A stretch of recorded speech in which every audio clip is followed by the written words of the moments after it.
Volvemos hoy, amigo oyente, al capítulo 2 de esta epístola del apóstol Pablo a los Filipenses.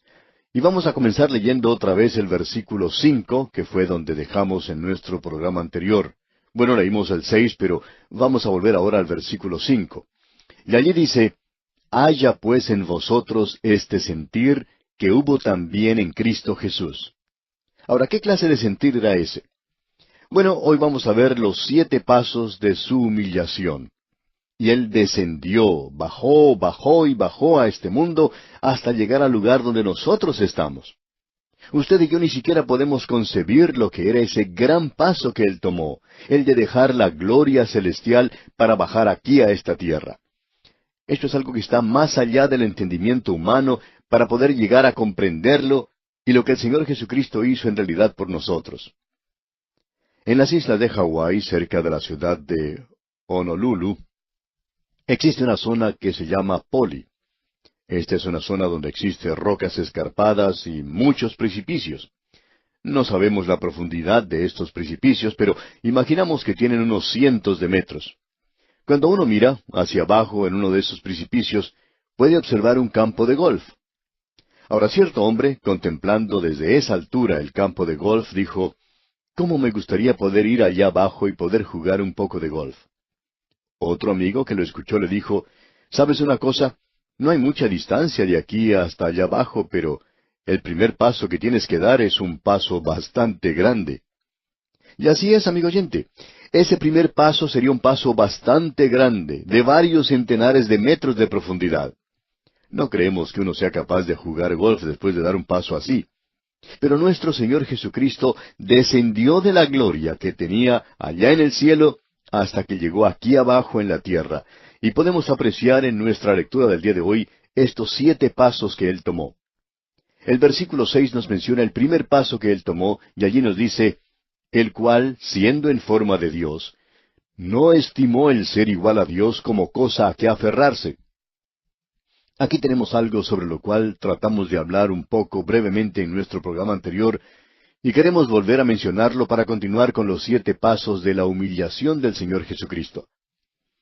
Lo que aquí quiere decir en realidad con esto de que el Señor Jesucristo no estimó el ser igual a Dios, es que para Él no era algo a lo cual Él debía aferrarse.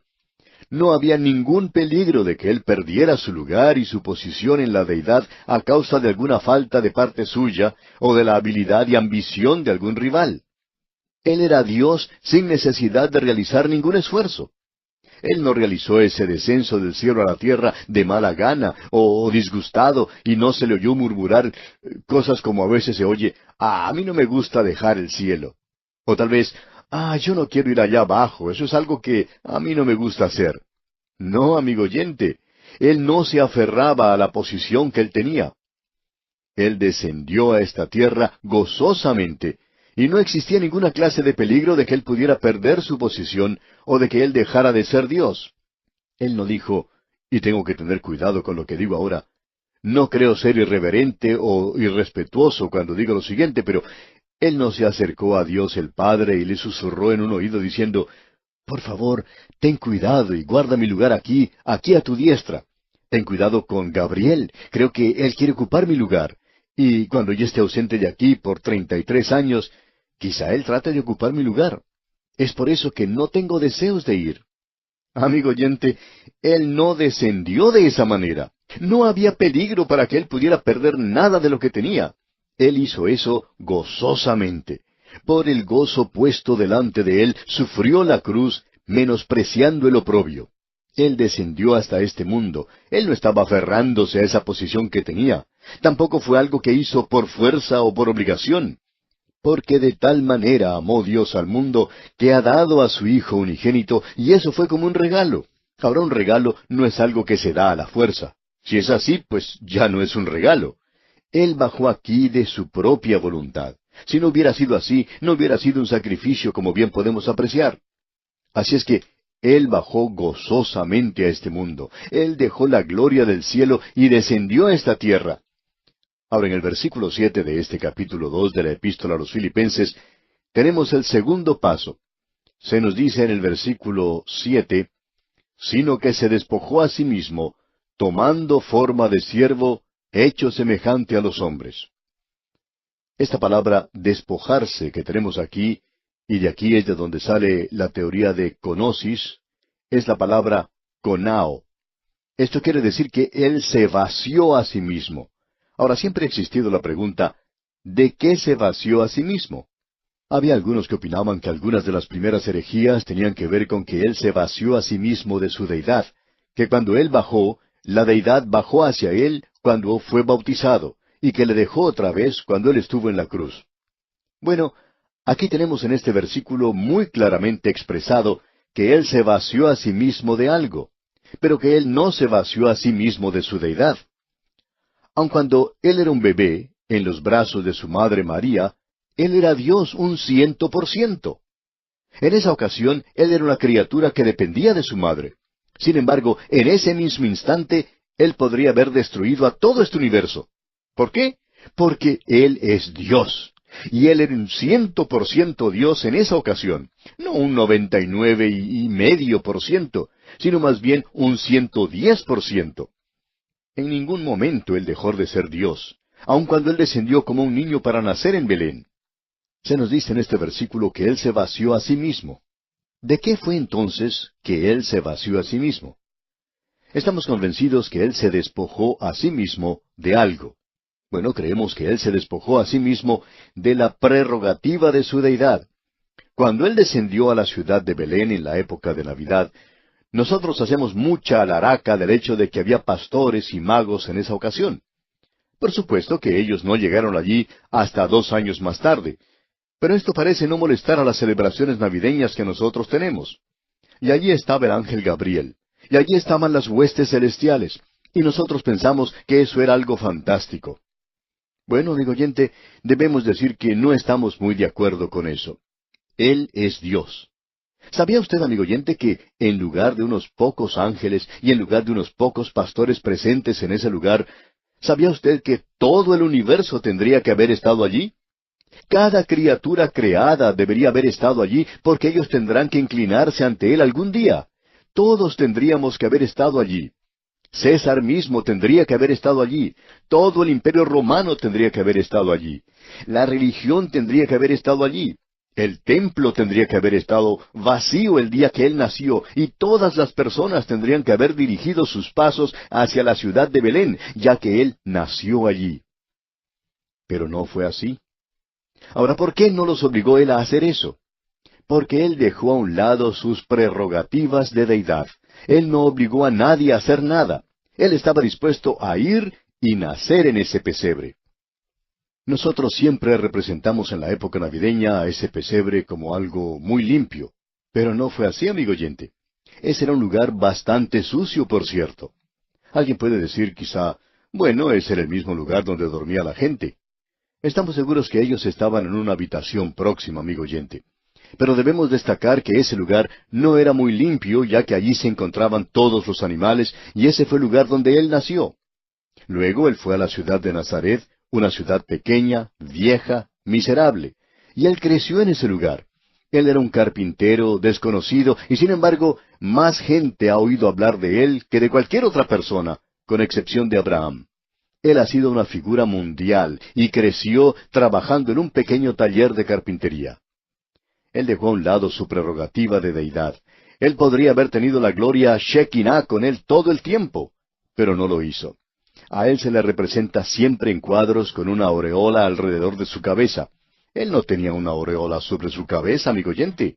Judas, en la noche que Cristo fue arrestado, usted recuerda, tuvo que acercarse a Él y besarle para que los soldados pudieran saber quién era.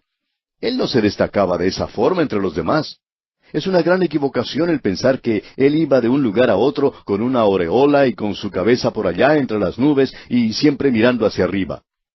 Él, amigo oyente, era un ser humano. Así es como Él se había manifestado. Él era Dios manifestado en la carne y dejó a un lado todas esas prerrogativas o privilegios. Ahora alguien quizá nos pregunte, ¿están seguros de eso? Bueno, creemos que lo estamos.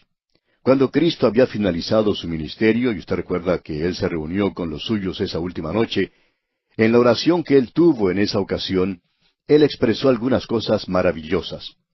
Nos estamos refiriendo a esa oración del Señor que se menciona allá en el capítulo 17 del Evangelio según San Juan. Escuche lo que Él dijo.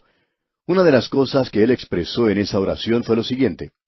Ahora pues, Padre, glorifícame tú para contigo con aquella gloria que tuve contigo antes que el mundo fuese.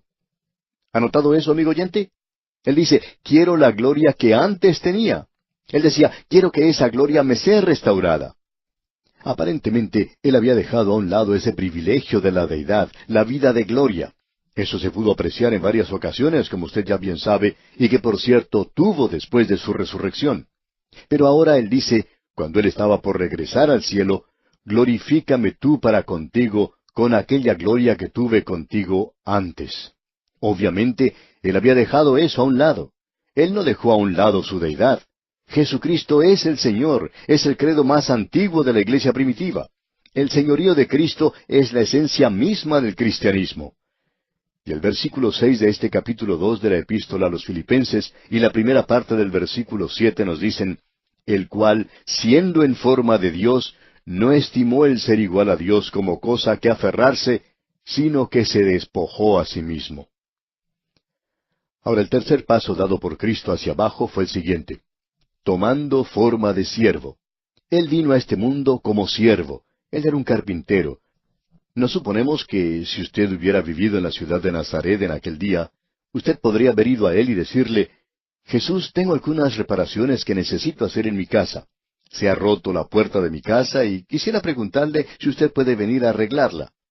Y creemos que él hubiera respondido, como no, estaría allí enseguida. Y usted puede apreciar, amigo oyente, que él tomó la forma de siervo. Él podía haber nacido en el palacio de César. Él era un rey, pero él nunca reclamó eso durante los primeros años. Él nunca lo hizo hasta cuando entró a la ciudad de Jerusalén en la así llamada entrada triunfal. Pero hasta ese instante, él había tomado la forma de siervo. Así es como él vino a este mundo. Uno habla acerca de los trabajadores hoy, los hombres humildes, los hombres pequeños. Bueno, así es como Él vino a este mundo. Él no solo vino como un ser humano, sino que Él también vino a formar parte del grupo formado por la mayoría de nosotros en el día de hoy, la gente pequeña. Así es como Él vino a este mundo, tomando forma de siervo. Notemos ahora el cuarto paso hacia abajo. Hecho semejante a los hombres. Amigo oyente, por mucho tiempo esto no nos impresionó mucho porque, después de todo, bueno, yo soy un hombre y me gusta ser un hombre.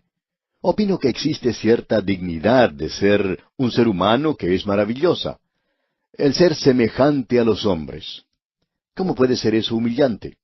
Es muy difícil, pues, para mí, el clarificar este punto para usted, amigo oyente, que aquel que es el Señor de este universo, y el Creador de este universo, y quien creó al hombre, fuera para él algo humillante el tomar la forma de un hombre, el de ser hecho semejante a los hombres. Él fue un hombre aquí abajo. Él no solo vino aquí para redimir a la humanidad, sino para revelar a Dios ante la humanidad. ¿Cuán importante fue eso porque nosotros conocemos algo acerca de Dios? No sabemos mucho, excepto lo que Él nos dijo cuando Él estuvo aquí en la tierra y se convirtió en un hombre y nos enseñó mucho acerca de Dios. Y de la única manera en que usted, amigo oyente, puede conocer a Dios es por medio del Señor Jesucristo, quien es Dios. Pero Él se hizo semejante a los hombres. Cierta niña fue enviada a dormir a su cuarto. Su mamá le dijo que se fuera a su cuarto y que se acostara en su cama, que apagara la luz y se durmiera. Pero ella comenzó a llorar y a llamar a su mamá. Esta le dijo, ¿qué es lo que te pasa? La niña le contestó, yo quiero tener a alguien aquí conmigo, no quiero estar sola.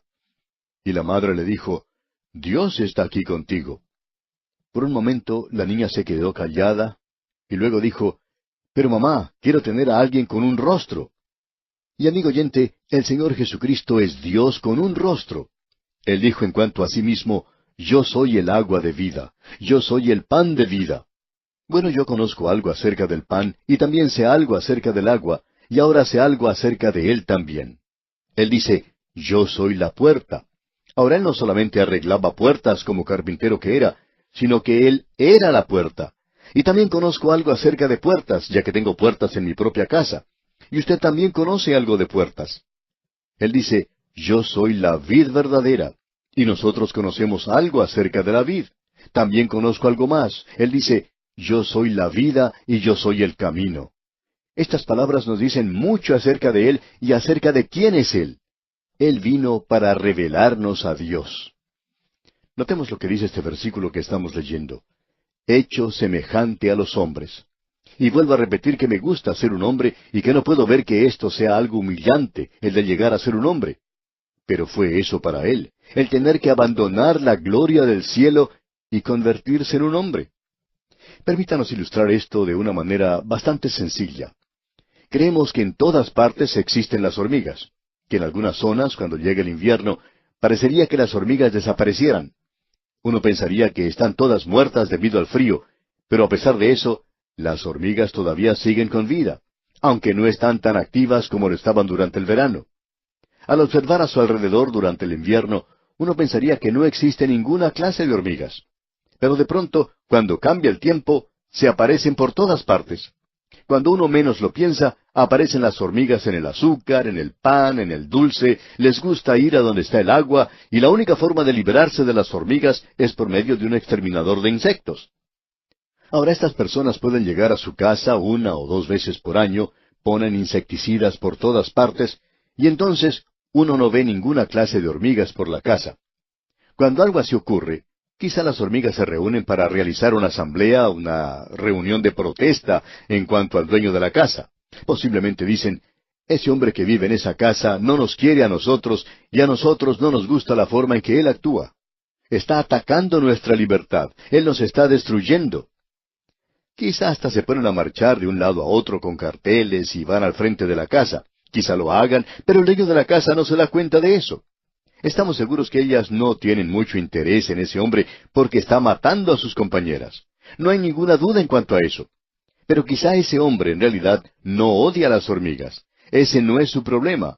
Quizá dejaría que las hormigas vivan como quieran. Si este hombre pudiera comunicarse con esas hormigas, quizá les podría decir, miren hormigas, ustedes permanezcan fuera de mi casa, dejen tranquilo el azúcar, el pan y el agua en la casa, y yo pondré azúcar y agua afuera para ustedes. Quizá podría hacer eso, y lo haría porque ese hombre en realidad no odia a las hormigas. Pero ellas no saben eso. Ahora supongamos que él pudiera comunicarse con ellas. ¿Cómo podría hacer eso? Bueno, supongamos que este hombre se pudiera convertir en una hormiga a sí mismo, llegar a ser una de ellas y comunicarse con ellas en el idioma de las hormigas y comunicar así su mensaje. Ahora, si este hombre pudiera, quizá lo haría, pero probablemente ni quisiera tratar de hacerlo. ¿Y sabe por qué, amigo oyente? Porque algunas otras personas podrían enterarse de que él se convirtió en una hormiga y entonces podrían decir, pisa esa hormiga. Y este hombre entonces no quiere convertirse en una hormiga. No quiere arriesgarse a que eso suceda. Pero suponiendo que él se convirtiera en una hormiga y se comunicara con ellas, amigo oyente, eso sería para este hombre una experiencia humillante.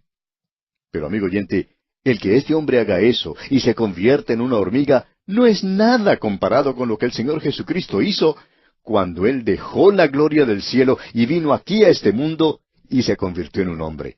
Fue una verdadera humillación para Él el convertirse en un hombre, y Él fue entonces hecho semejante a un hombre. ¡Cuán tremendo es todo esto! Se convirtió en uno de nosotros, y eso fue humillante para Él.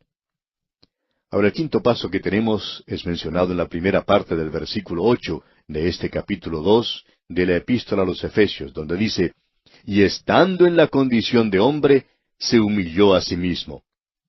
La realidad es que Él no fue humillado por otras personas. Hay muchos de nosotros, estoy seguro de esto, que hemos sido humillados por otra persona que ha dicho o ha hecho algo, pero a Él no le sucedió eso. Él se humilló a sí mismo, y esa es una de las cosas más difíciles de hacer.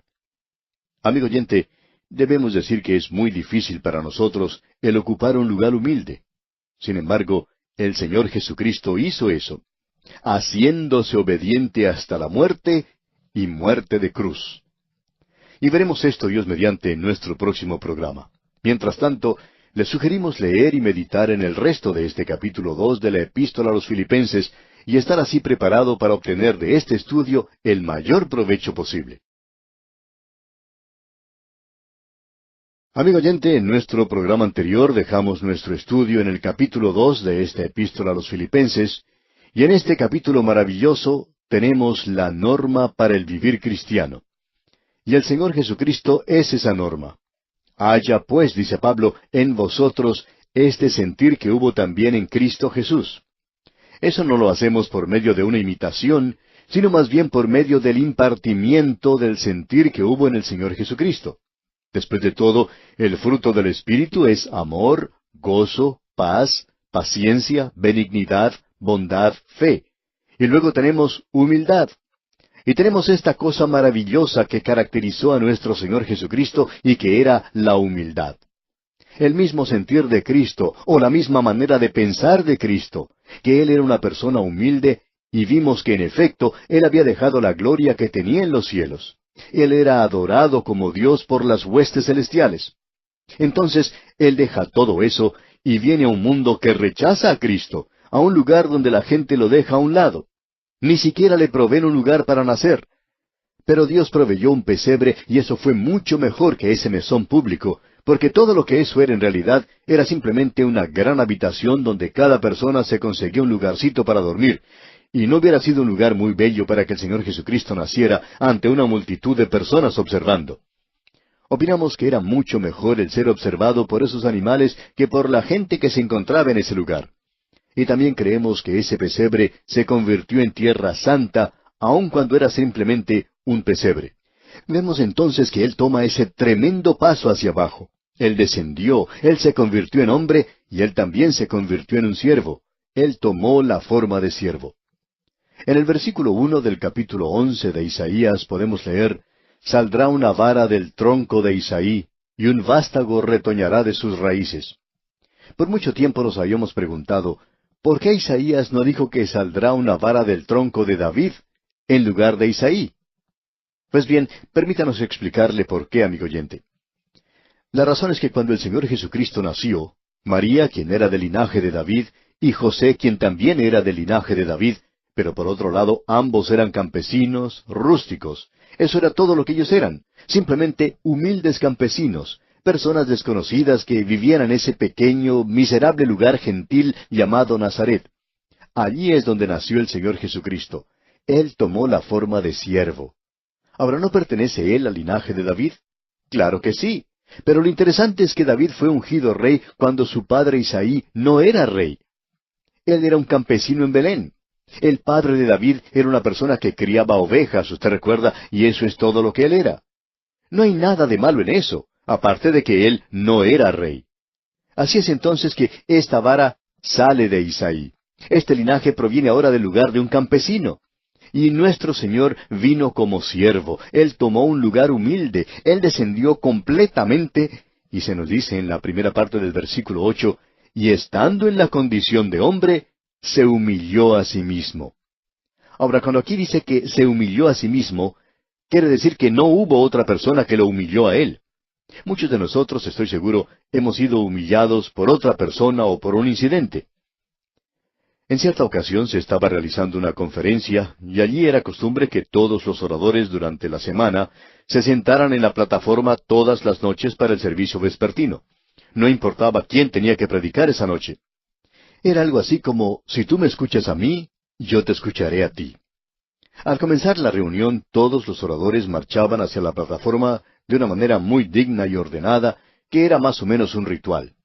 Pero en esa ocasión había llovido, y había caído tanta agua que aún había agua en la plataforma. Había un predicador en ese programa que tenía un don muy especial para hablar, y además era una persona de mucha formalidad y dignidad. Este hombre vestía según la forma más elegante, con su camisa blanca, corbata y saco de levita. Era en realidad una persona muy dignificada. Y esa noche, al subir todos los oradores a la plataforma, este hombre no se dio cuenta que había agua allí, y eso hizo que el lugar fuera un poco resbaloso. Subió pues este hombre y ante los ojos de todos en el auditorio, se resbaló en ese lugar y cayó sentado de golpe. Uno no podía menos que reírse. Él se levantó y usted quizá nunca habrá visto una persona tan humillada como se sintió él en esa ocasión. A la noche siguiente, uno de los oradores le dijo, «Oiga, sería bueno que usted repitiera su actuación de la noche anterior». Y él contestó, ¿no fue eso algo realmente humillante? Y así fue, amigo oyente. Pero él no se humilló a sí mismo, él fue humillado. Y muchos de nosotros hemos sido humillados, pero nuestro Señor Jesucristo se humilló a sí mismo, y eso es algo completamente diferente. Luego se nos dice en este versículo 8, haciéndose obediente hasta la muerte. La muerte es una cosa muy humillante. En realidad no es algo natural. Hay veces que se escucha a personas decir en los funerales, mira, parece tan natural, solo parece dormir. Y uno tiene que morderse los labios para no decir nada, ya que esto es dicho por un amigo que trata de consolar a alguna persona que ha perdido un ser amado. No sabemos qué clase de consuelo es que el tío fulano de tal o el abuelo parezca verse natural en la muerte. Para decir verdad, provoca a uno morderse los labios para no decir, no, ellos no parecen naturales. La muerte, amigo oyente, no es algo natural. Dios no creó al hombre para morir. El hombre muere a causa del pecado, a causa de su transgresión. La muerte llegó a este mundo por la transgresión de un hombre, y ese hombre fue Adán. Y la muerte es algo humillante. Ahora, cuando el Señor Jesucristo vino a este mundo, Él fue algo diferente del resto de nosotros. No sé en cuanto a usted, amigo oyente, pero pienso que usted es como soy yo. Yo vine para vivir, no para morir. Honestamente hablando, no quiero morir. Me gusta vivir. El autor de estos estudios bíblicos, el doctor J. Vernon McGee, quien ya está en la presencia del Señor, contaba que cuando él se dio cuenta que tenía cáncer, cuando el médico le dijo que lo tenía, se encontraba en la mitad de este programa de 5 años del estudio de la Biblia en el idioma inglés. Y él solicitó a los oyentes que oraran para que él pudiera completar el programa. Y en esa ocasión parecía que no lo iba a completar. Bueno, el Señor le permitió que lo finalizara y él completó ese programa de 5 años. Un amigo que vivía en San Francisco, California, le dijo, yo sé lo que tú vas a hacer ahora. En el momento en que tú finalices el programa de 5 años, si el Señor te permite finalizarlo, vas a comenzar otro programa de 10 años. ¿Y sabe una cosa? El doctor McGee dijo que le gustaría hacerlo, pero que no lo haría. Tenemos este programa de 5 años, pero lo interesante de todo esto es que él no quería morir. Uno escucha a la gente decir que quiere morirse y poder ir a estar con el Señor. Bueno, eso es mucho mejor, eso es lo final. Pero el apóstol Pablo dice que el permanecer aquí es mucho mejor, y eso me gusta más a mí también. Pienso que hay una tarea que realizar, y que hay algo que nosotros debemos hacer en el día de hoy, si permanecemos aquí en este mundo. Y yo quiero quedarme aquí. Pero la muerte es algo diferente, y yo no quiero morir. Ahora el Señor Jesucristo vino a este mundo a morir. Él no tenía que morir, pero Él se entregó a sí mismo voluntariamente, haciéndose obediente hasta la muerte, aun cuando Él no tenía que haberlo hecho. Yo tengo que morir, pero no lo quiero hacer. Él, en cambio, no tenía que morir, pero lo quería hacer. ¿Se fija usted, amigo oyente? Ahora, ¿por qué? Él quería hacerlo para salvarme a mí y salvarlo a usted, amigo oyente, cuando usted confía en Él. Luego tenemos el 7º y último paso de descenso. Leamos el versículo 8 de este capítulo 2 de la Epístola a los Filipenses. Y muerte de cruz. La muerte en la cruz. En el día de hoy nosotros diríamos la muerte en la cámara de gases, o en la silla eléctrica, o en la horca, cualquiera que sea la forma de muerte que se realice en el día de hoy. No deseamos poner aquí algo fuera de lugar. Sin embargo, la palabra de Dios nos enseña que es necesario tener la pena capital. Y este libro ha sido probablemente el mejor instrumento civilizador que el mundo ha tenido.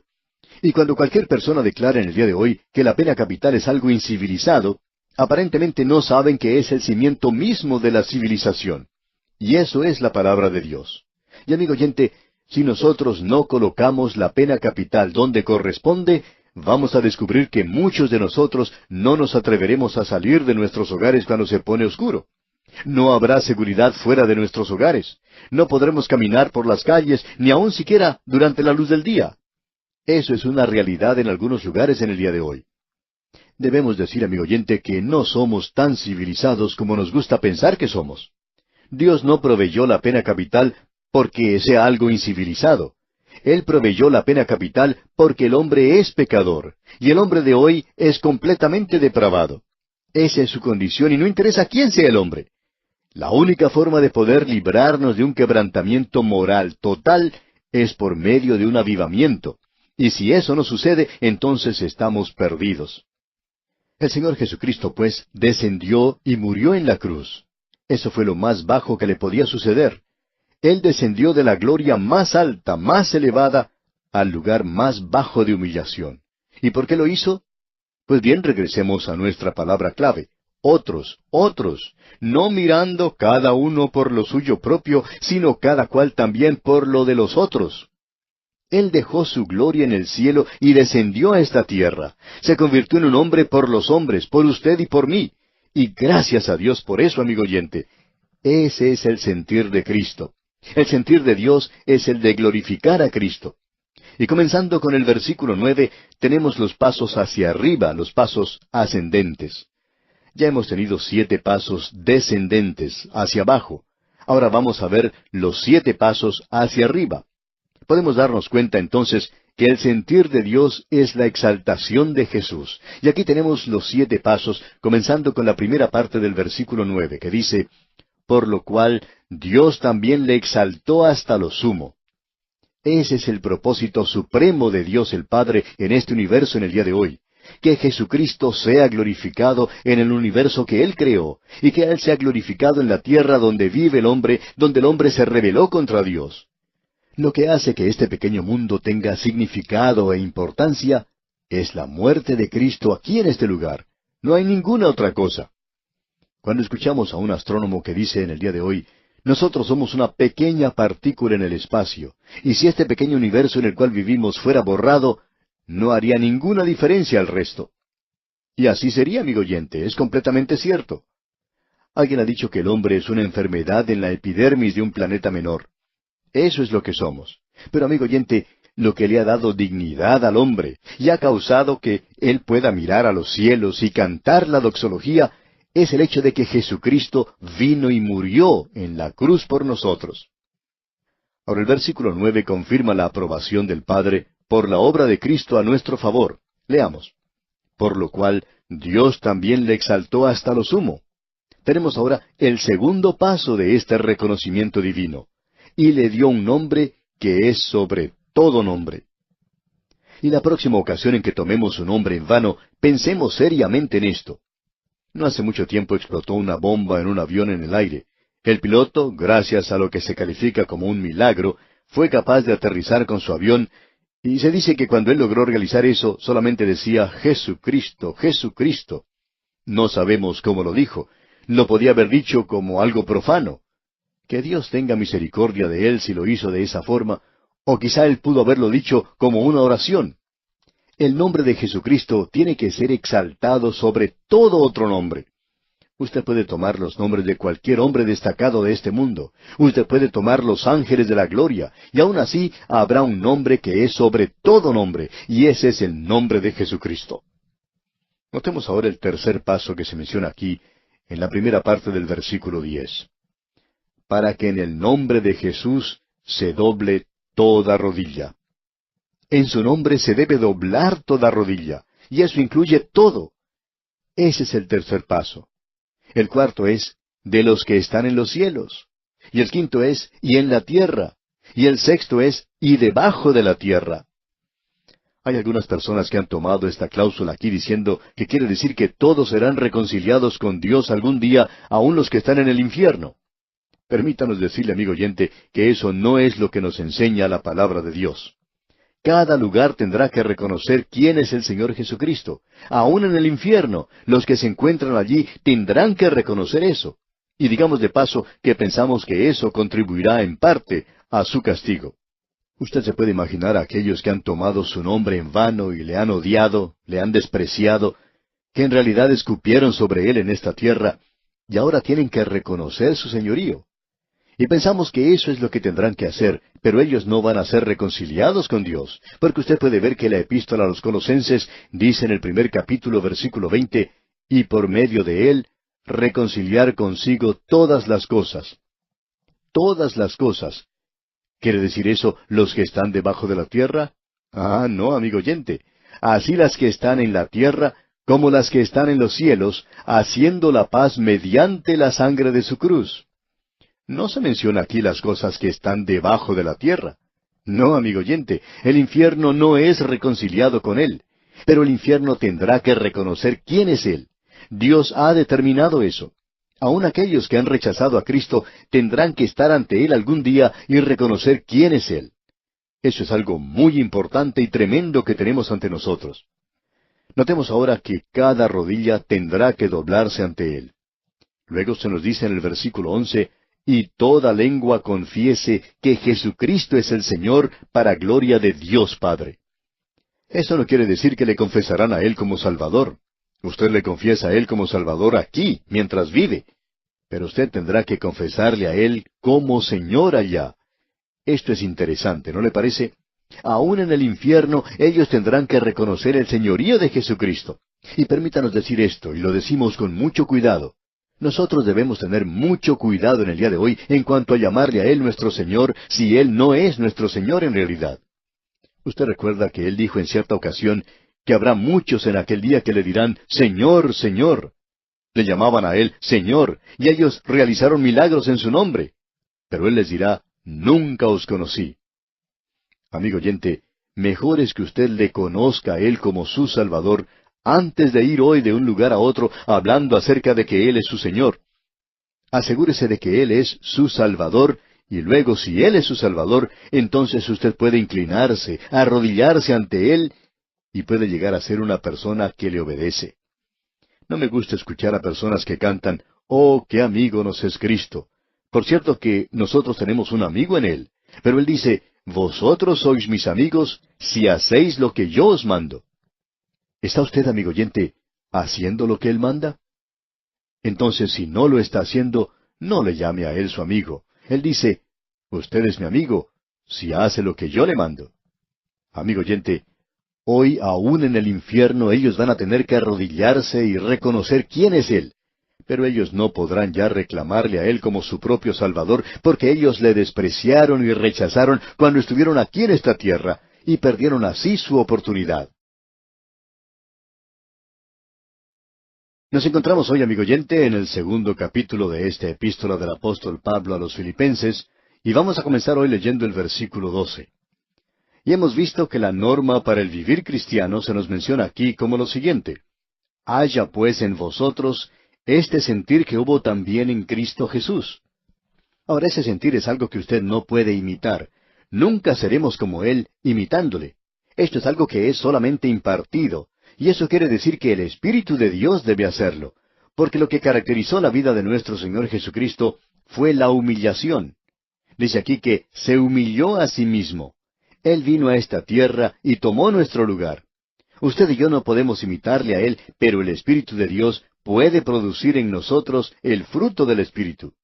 Y uno de estos frutos es la humildad, y eso sería el sentir de Cristo. Ahora vamos a ver cómo esto, del sentir de Cristo, se demostraba al andar por esos caminos romanos, al morar en hogares romanos, y cuando se encontraba en una cárcel romana. Vamos a ver el sentir de Pablo. También vamos a observar a Timoteo. Vamos a poder ver a Epafrodito, quien era el pastor de la iglesia de Filipos. En ese imperio pagano encontramos a 3 hombres que demostraban ese sentir que había en Cristo Jesús. Ahora, ¿eran ellos solo 3 en 3 millones? Esto es lo que podía haber sido en esa época.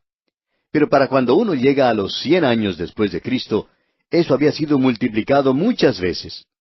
Notemos pues ahora lo que dice el versículo 12 de este capítulo 2 de la Epístola a los Filipenses.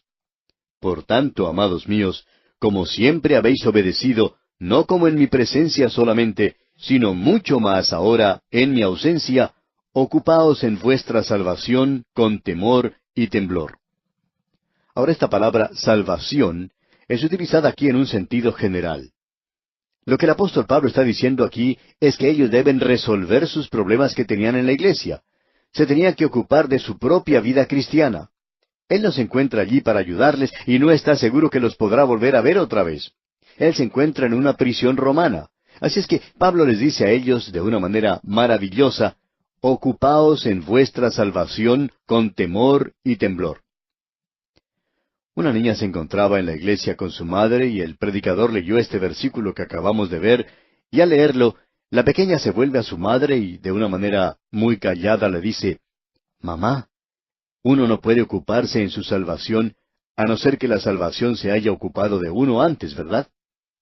Y amigo oyente, esa es una buena pregunta. Usted no puede ocuparse de su salvación a no ser que la salvación se haya ocupado de usted primero, porque notamos que es Dios quien obra esto.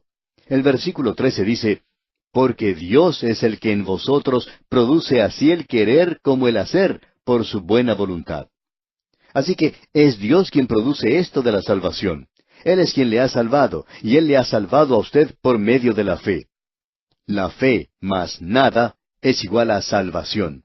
Y nosotros hemos enfatizado una y otra vez en este programa que usted no puede ser salvo por medio de sus obras. Dios no está aceptando las obras para la salvación de nadie. Pero después que usted es salvo, entonces Dios hablará con usted acerca de las obras. La salvación que Él le da a usted por medio de la fe es una salvación que por medio de Él producirá un resultado también.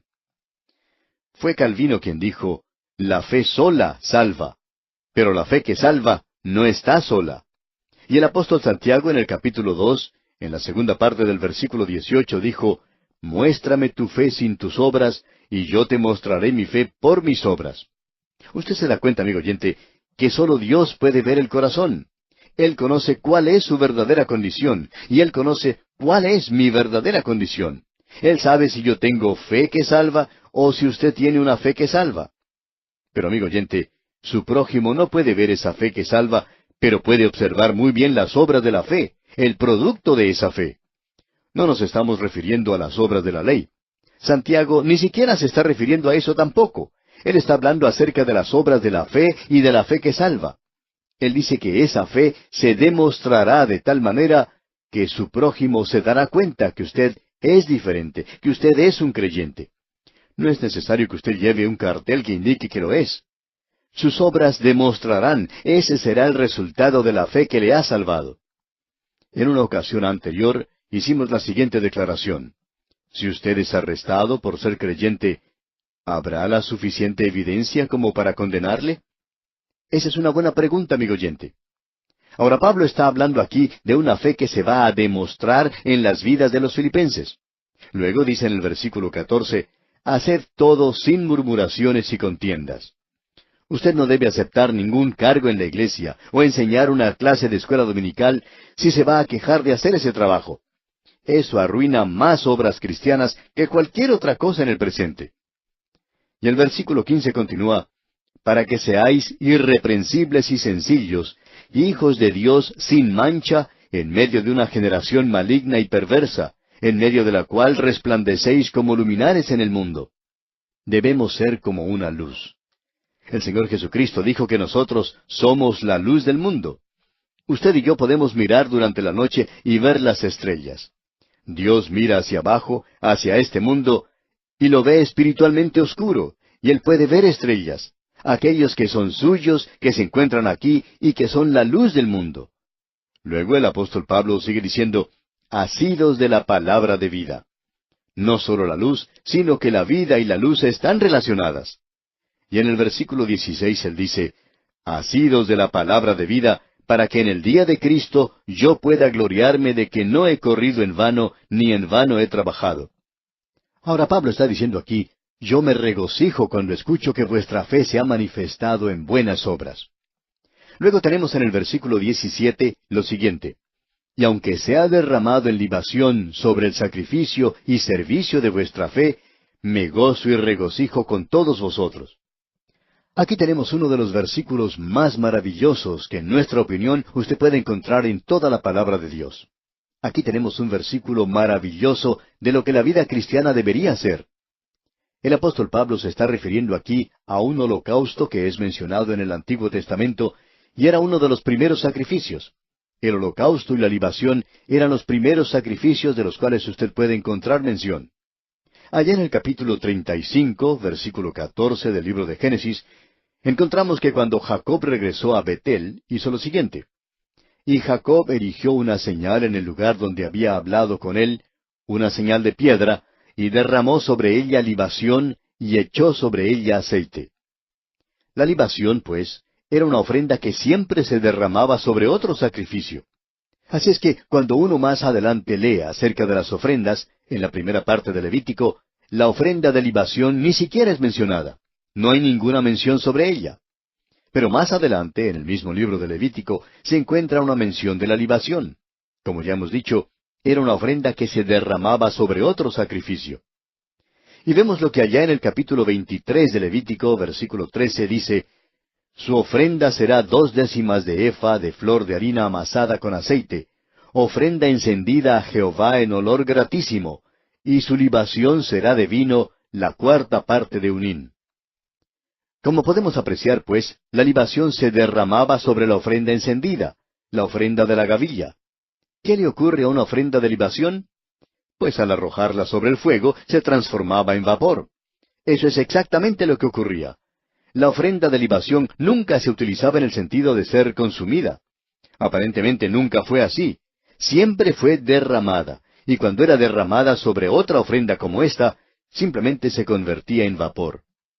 El cuadro, pues, que tenemos aquí creemos que es algo tremendo. Escucha atentamente una vez más lo que el apóstol Pablo nos dice aquí en el versículo 17 de su epístola a los Filipenses, capítulo 2. Dice Pablo: Y aunque sea derramado en libación sobre el sacrificio y servicio de vuestra fe, me gozo y regocijo con todos vosotros. Pablo está diciendo: el Señor Jesucristo hizo el sacrificio supremo, y Él les salvó a ustedes. Y yo quiero que sus vidas manifiesten el hecho de que ustedes están sirviendo a un Salvador que ha sido crucificado, pero que ha sido resucitado, que es glorificado y que pronto vendrá. Quiero que ustedes demuestren esto. Y Pablo continúa diciendo: en cuanto a mí, simplemente quiero que mi vida sea una ofrenda de libación, que simplemente sea derramada, que desaparezca como el vapor. Ser consumido y ofrecido de tal manera que todo lo que se vea sea el Señor Jesucristo. Eso es todo. Quizá usted ha escuchado la oración: oculta al predicador detrás del púlpito. Y quizá uno puede pensar que eso sea algo bastante bueno, el ocultar al predicador detrás del púlpito, si uno pudiera. Pero eso no es suficiente, amigo oyente. No lo puede esconder detrás del púlpito, pero quizá el predicador puede presentar la palabra de Dios de tal manera que alguien pueda ver a Jesucristo, que su vida sea simplemente una ofrenda de libación. El apóstol Pablo caminaba en humildad, y usted puede notar que él tenía ese sentir de Cristo Jesús. ¡Cuán maravilloso! ¡Cuán gloriosamente maravilloso es esto! Y Pablo puede decir entonces en el versículo 18, y asimismo, gozaos y regocijaos también vosotros conmigo. Él dice: si eso tiene lugar, y vosotros, vuestras vidas, ensalzan al Evangelio, mi vida entonces es derramada como una ofrenda de libación, y nos regocijamos en todo esto. En el día de hoy, nos estamos regocijando por cosas que no deberíamos regocijarnos. Necesitamos regocijarnos porque Jesucristo murió por nosotros, y porque nosotros podemos servirle a Él. Y cuando podemos oír de alguien que está siendo usado por Dios, o de alguna iglesia donde la gente está siendo salva y están siendo edificados en la fe, entonces nosotros deberíamos regocijarnos. Si estamos andando en humildad, nos regocijaremos y nos regocijaremos por el éxito que obtienen otras personas. Sin embargo, en el día de hoy existe la contienda, la vanagloria. Y Pablo habla de eso aquí. Eso era lo que estaba perjudicando la causa de Cristo en los días de Pablo. Y aún hoy sigue perjudicando a la causa de Cristo. Pero el tener su vida donde se revela el sentir de Cristo, eso provoca gozo y lleva gloria a Dios. Notemos ahora lo siguiente. Tenemos ahora el sentir de Timoteo, y si usted observa a Timoteo, podrá darse cuenta que él tenía un sentir, una manera de pensar que era maravillosa. El sentir y el pensar de Timoteo es algo similar a Pablo. Escuche lo que dice aquí el versículo 19 de este capítulo 2. Espero en el Señor Jesús enviaros pronto a Timoteo, para que yo también esté de buen ánimo al saber de vuestro estado.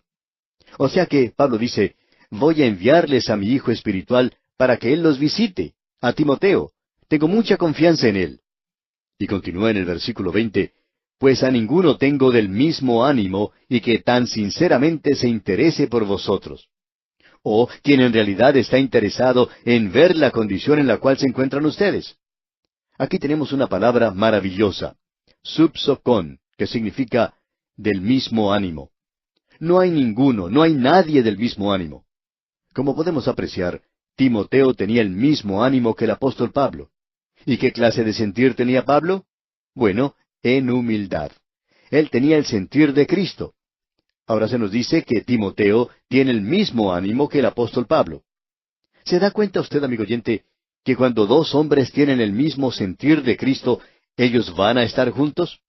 No es necesario tener un consejo nacional de iglesias o un consejo mundial de iglesias para que se reúna la gente. En realidad, no hace falta ninguna clase de organización para que se junten. Si ambos tienen el mismo sentir de Cristo, estarán juntos. Ellos están juntos, amigo oyente. Ahora, a este hombre Timoteo, Pablo le llama su hijo espiritual. Pablo fue quien lo llevó a los pies del Señor Jesucristo, y él había sido fiel a Pablo. Hay veces que uno escucha acerca de uno de sus convertidos, quienes se han vuelto contra uno mismo. Es como un hijo que se vuelve contra su padre, y Pablo tuvo esa experiencia también. Pero Timoteo era fiel a Pablo, y él dice, lo estoy enviando a él porque tengo confianza en Timoteo. Es maravilloso en el día de hoy tener personas que son del mismo ánimo con Cristo y que pueden trabajar juntos. Y esa es la única manera, digamos de paso, por la cual pueden trabajar juntos. Escucha ahora lo que Pablo dice y alguien quizá va a decir, bueno, ¿y por qué siempre dirigen la atención hacia el lado negativo? Bueno, vamos a decirle por qué. Porque Pablo destaca esto. Simplemente nos hemos anticipado un poquito a lo que él va a decir. Escuche lo que dice él aquí en el versículo 21 de este capítulo 2. Porque todos buscan lo suyo propio, no lo que es de Cristo Jesús. Había tantos creyentes que estaban tratando de hacerse famosos. Ellos estaban tratando de hacer algo para su propia gloria, y como resultado estaban dispuestos a pisotear al apóstol Pablo para hacer eso y ponerlo a un lado. ¿Tiene usted, amigo oyente, respeto por aquellos que se están manteniendo firmes por la palabra de Dios en el presente? Cuando escuchamos de algún hombre de Dios que hoy es criticado, podemos reconocer que hay algo allí, quizá no seamos capaces de detectar eso, pero por allí existe algo de contienda y vanagloria. Ahora, ese sentir de Cristo simplemente no le permitiría a usted hacer esa clase de cosas.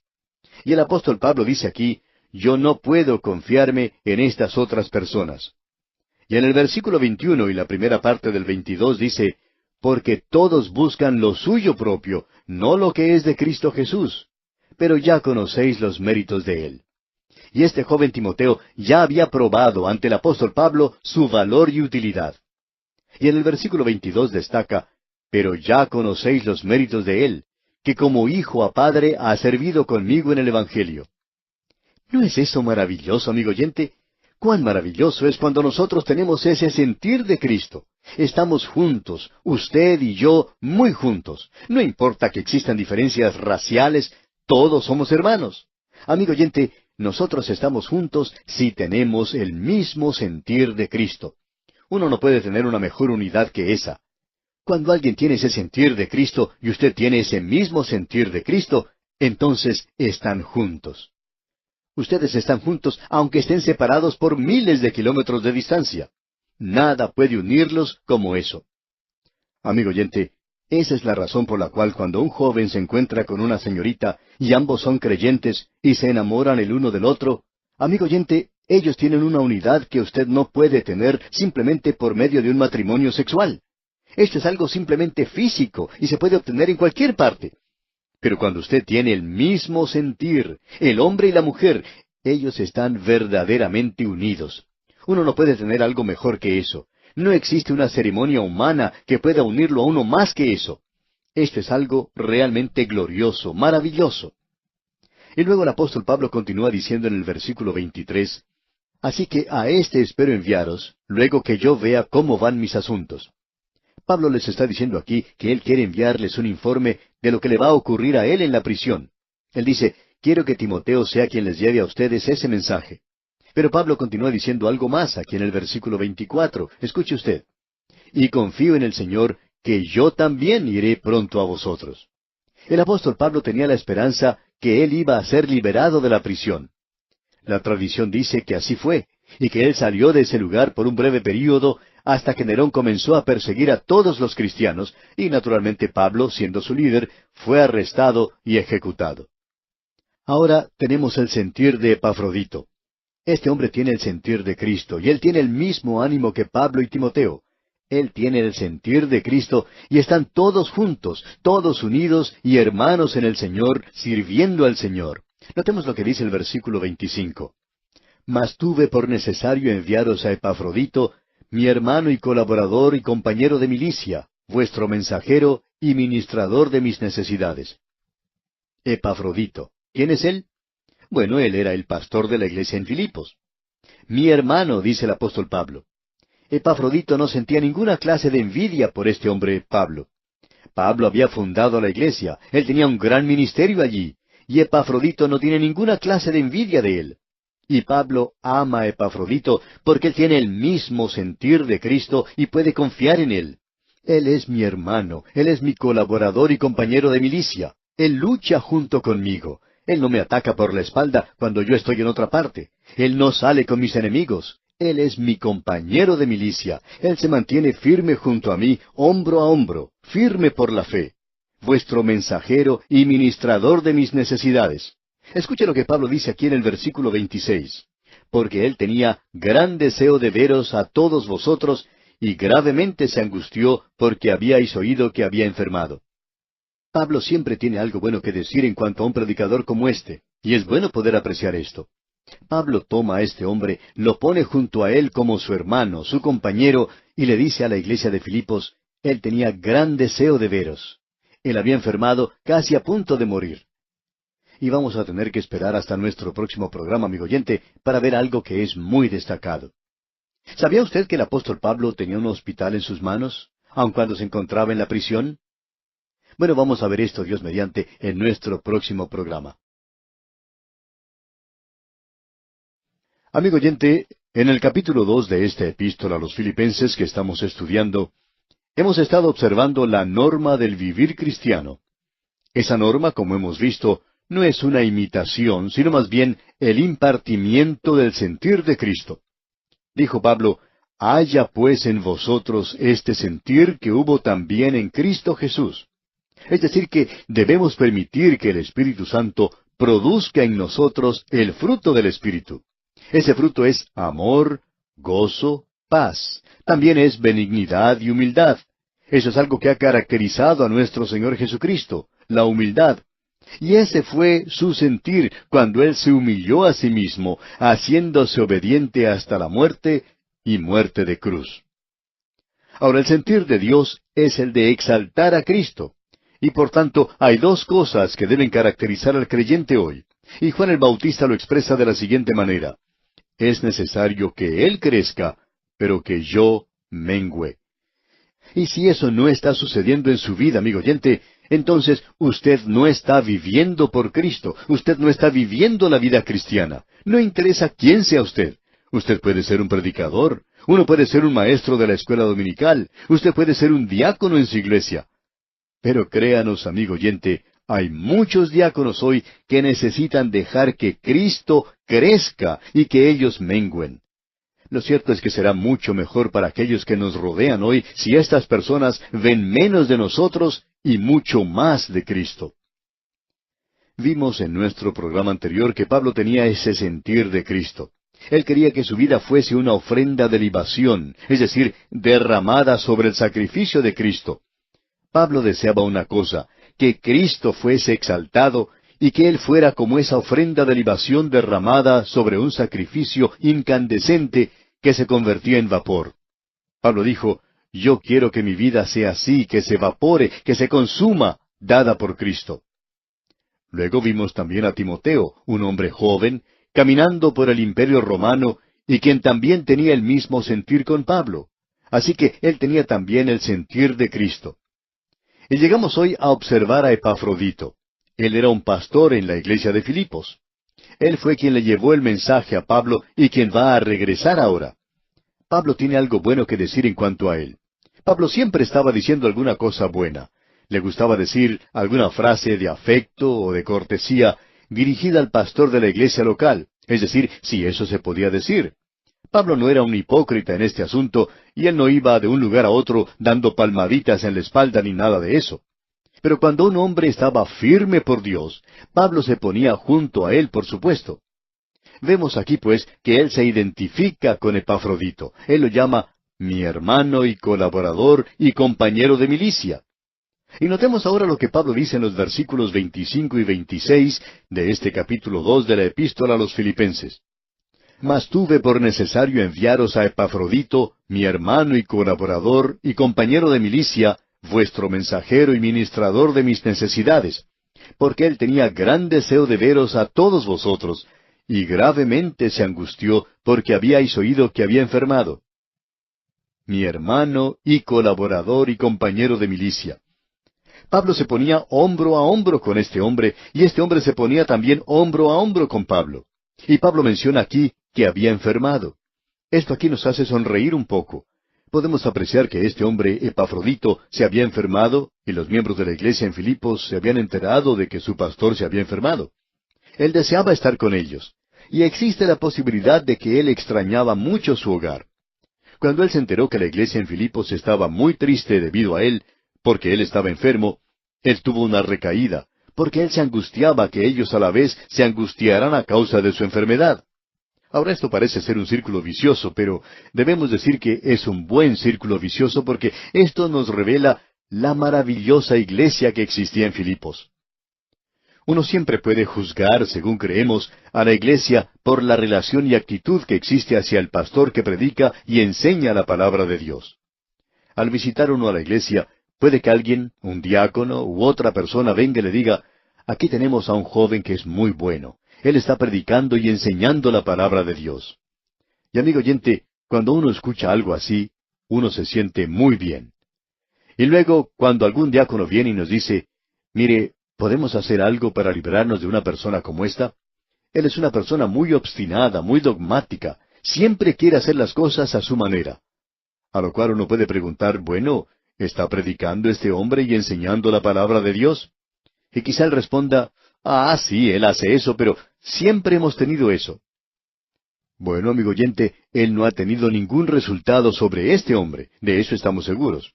Usted por lo general puede juzgar a una iglesia por la actitud y relación que tiene con aquel que está predicando y enseñando la palabra de Dios. Usted siempre puede hacer eso. Puede probar por sí mismo y descubrirá que eso es verdad.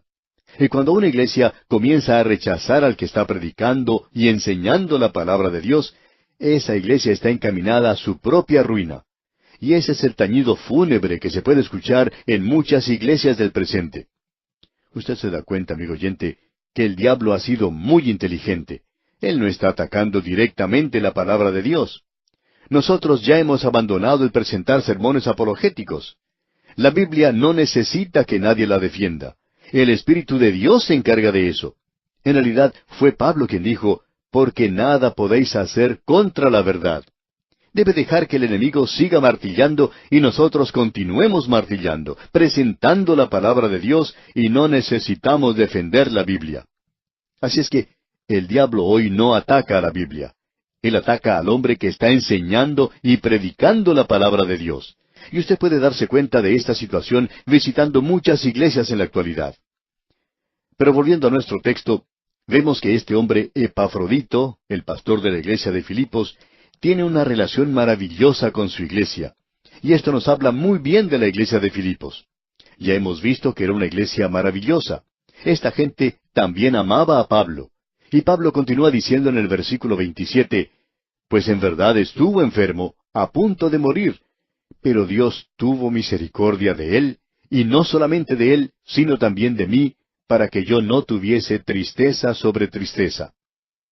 Ahora quisiéramos destacar aquí algo importante. Quizá parezca que digamos algo bajo, algo vil, pero lo queremos decir porque muchas personas que hoy creen en estos llamados sanadores de fe, son nuestros amigos y aman la palabra de Dios. Nosotros también les amamos a ellos y son gente muy buena. Ellos no siempre están de acuerdo con nosotros en todo lo que hacemos y, por supuesto, podríamos estar equivocados. Ahora, no estamos seguros de que estemos equivocados, aunque no pensamos que lo estemos. Sin embargo, deseamos que usted note lo siguiente. Pablo se encuentra en una prisión de Roma. Él tenía un aguijón en la carne y el Señor Jesucristo no se lo quitaba, sino que le dio de su gracia para que él pudiera soportar. Timoteo tenía problemas con su estómago, y uno pensaría que Pablo, ya que él era un sanador de fe, él era un apóstol, lo sanaría. Así es que aquí tenemos a Pablo, un sanador de fe, pero ¿qué fue lo que hizo con Timoteo? ¿Oró sobre él? ¿Lo ungió con aceite? No, amigo oyente, él le sugirió que tomara un poco de vino para provecho, para beneficio de su estómago. Ahora él tiene aquí a un predicador enfermo con él. Epafrodito se encontraba con él y casi muere de esa enfermedad. Y tenemos a un sanador de fe y él no está obrando. Él ni siquiera sanó a nadie. Él le da toda la honra a Dios. Todo sucedió de una forma muy natural. Fue un asunto de oración y Dios oyó y contestó esa oración. ¿Y sabe por qué, amigo oyente? Porque en este tiempo, aún antes de que los apóstoles desaparecieran de la escena, el énfasis está comenzando a regresar hacia el gran médico. Amigo oyente, de lo que estamos hablando es de lo siguiente. Es necesario que Él crezca, pero que yo mengüe. Amigo oyente, si yo llego a ser un sanador de fe, entonces llego a ser alguien. Soy diferente, soy una gran persona. Pero quiere que le diga una cosa. Yo no lo soy. El Señor Jesucristo es el gran médico. En cierta ocasión me había afectado por una enfermedad a los pulmones. Y me encontraba al borde de la muerte. En esa madrugada, cuando desperté en esta forma, creí que me quedaban pocas horas de vida. Sin embargo, no fui a ver a nadie, excepto a un médico especialista. Luego me dirigí al gran médico. Tuve una cita con él y le dije que yo quería vivir. Y puse mi caso en sus manos, y ¿sabe una cosa, amigo oyente? Él es quien recibe toda la gloria. Es más, muchos otros hermanos participaron conmigo y se dirigieron también al gran médico y oraron por mí. No hay ningún sanador de fe sobre la tierra que pueda tomar la gloria por lo que Dios ha hecho por mí. Por tanto, permítame decirle, amigo oyente, aún el apóstol Pablo, cuando se encontraba al fin de su ministerio terrenal, no le da énfasis de ninguna manera a esto. Él prácticamente tenía un hospital con él. Tenía unos predicadores enfermos. Sin embargo, él no utilizó ese don que tenía. ¿Por qué? Porque ahora Pablo está comenzando a poner el énfasis donde debería estar, sobre la persona del Señor Jesucristo. Luego Pablo le dice a los creyentes en Filipos que él va a enviar a ese predicador de regreso. Y en el versículo 28 de este capítulo 2 dice, «Así que le envío con mayor solicitud para que al verle de nuevo os gocéis y yo esté con menos tristeza». Pablo quería que ellos se regocijaran, no que estuvieran tristes. «Y yo esté con menos tristeza», dice él. Yo estuve un poco perturbado por la iglesia de Filipos porque estaba triste en lugar de estar regocijándome. Y luego él continúa en el versículo 29 y dice, «Recibidle pues en el Señor con todo gozo, y tened en estima a los que son como Él». Y amigo oyente, ese respeto, esa estima, debe ser demostrada hacia aquel que está enseñando la palabra de Dios, o hacia aquel que tiene algún cargo de responsabilidad en la iglesia, o al que tiene un don que está siendo utilizado por Dios. Es el don y es la persona que deberían ser estimados y respetados.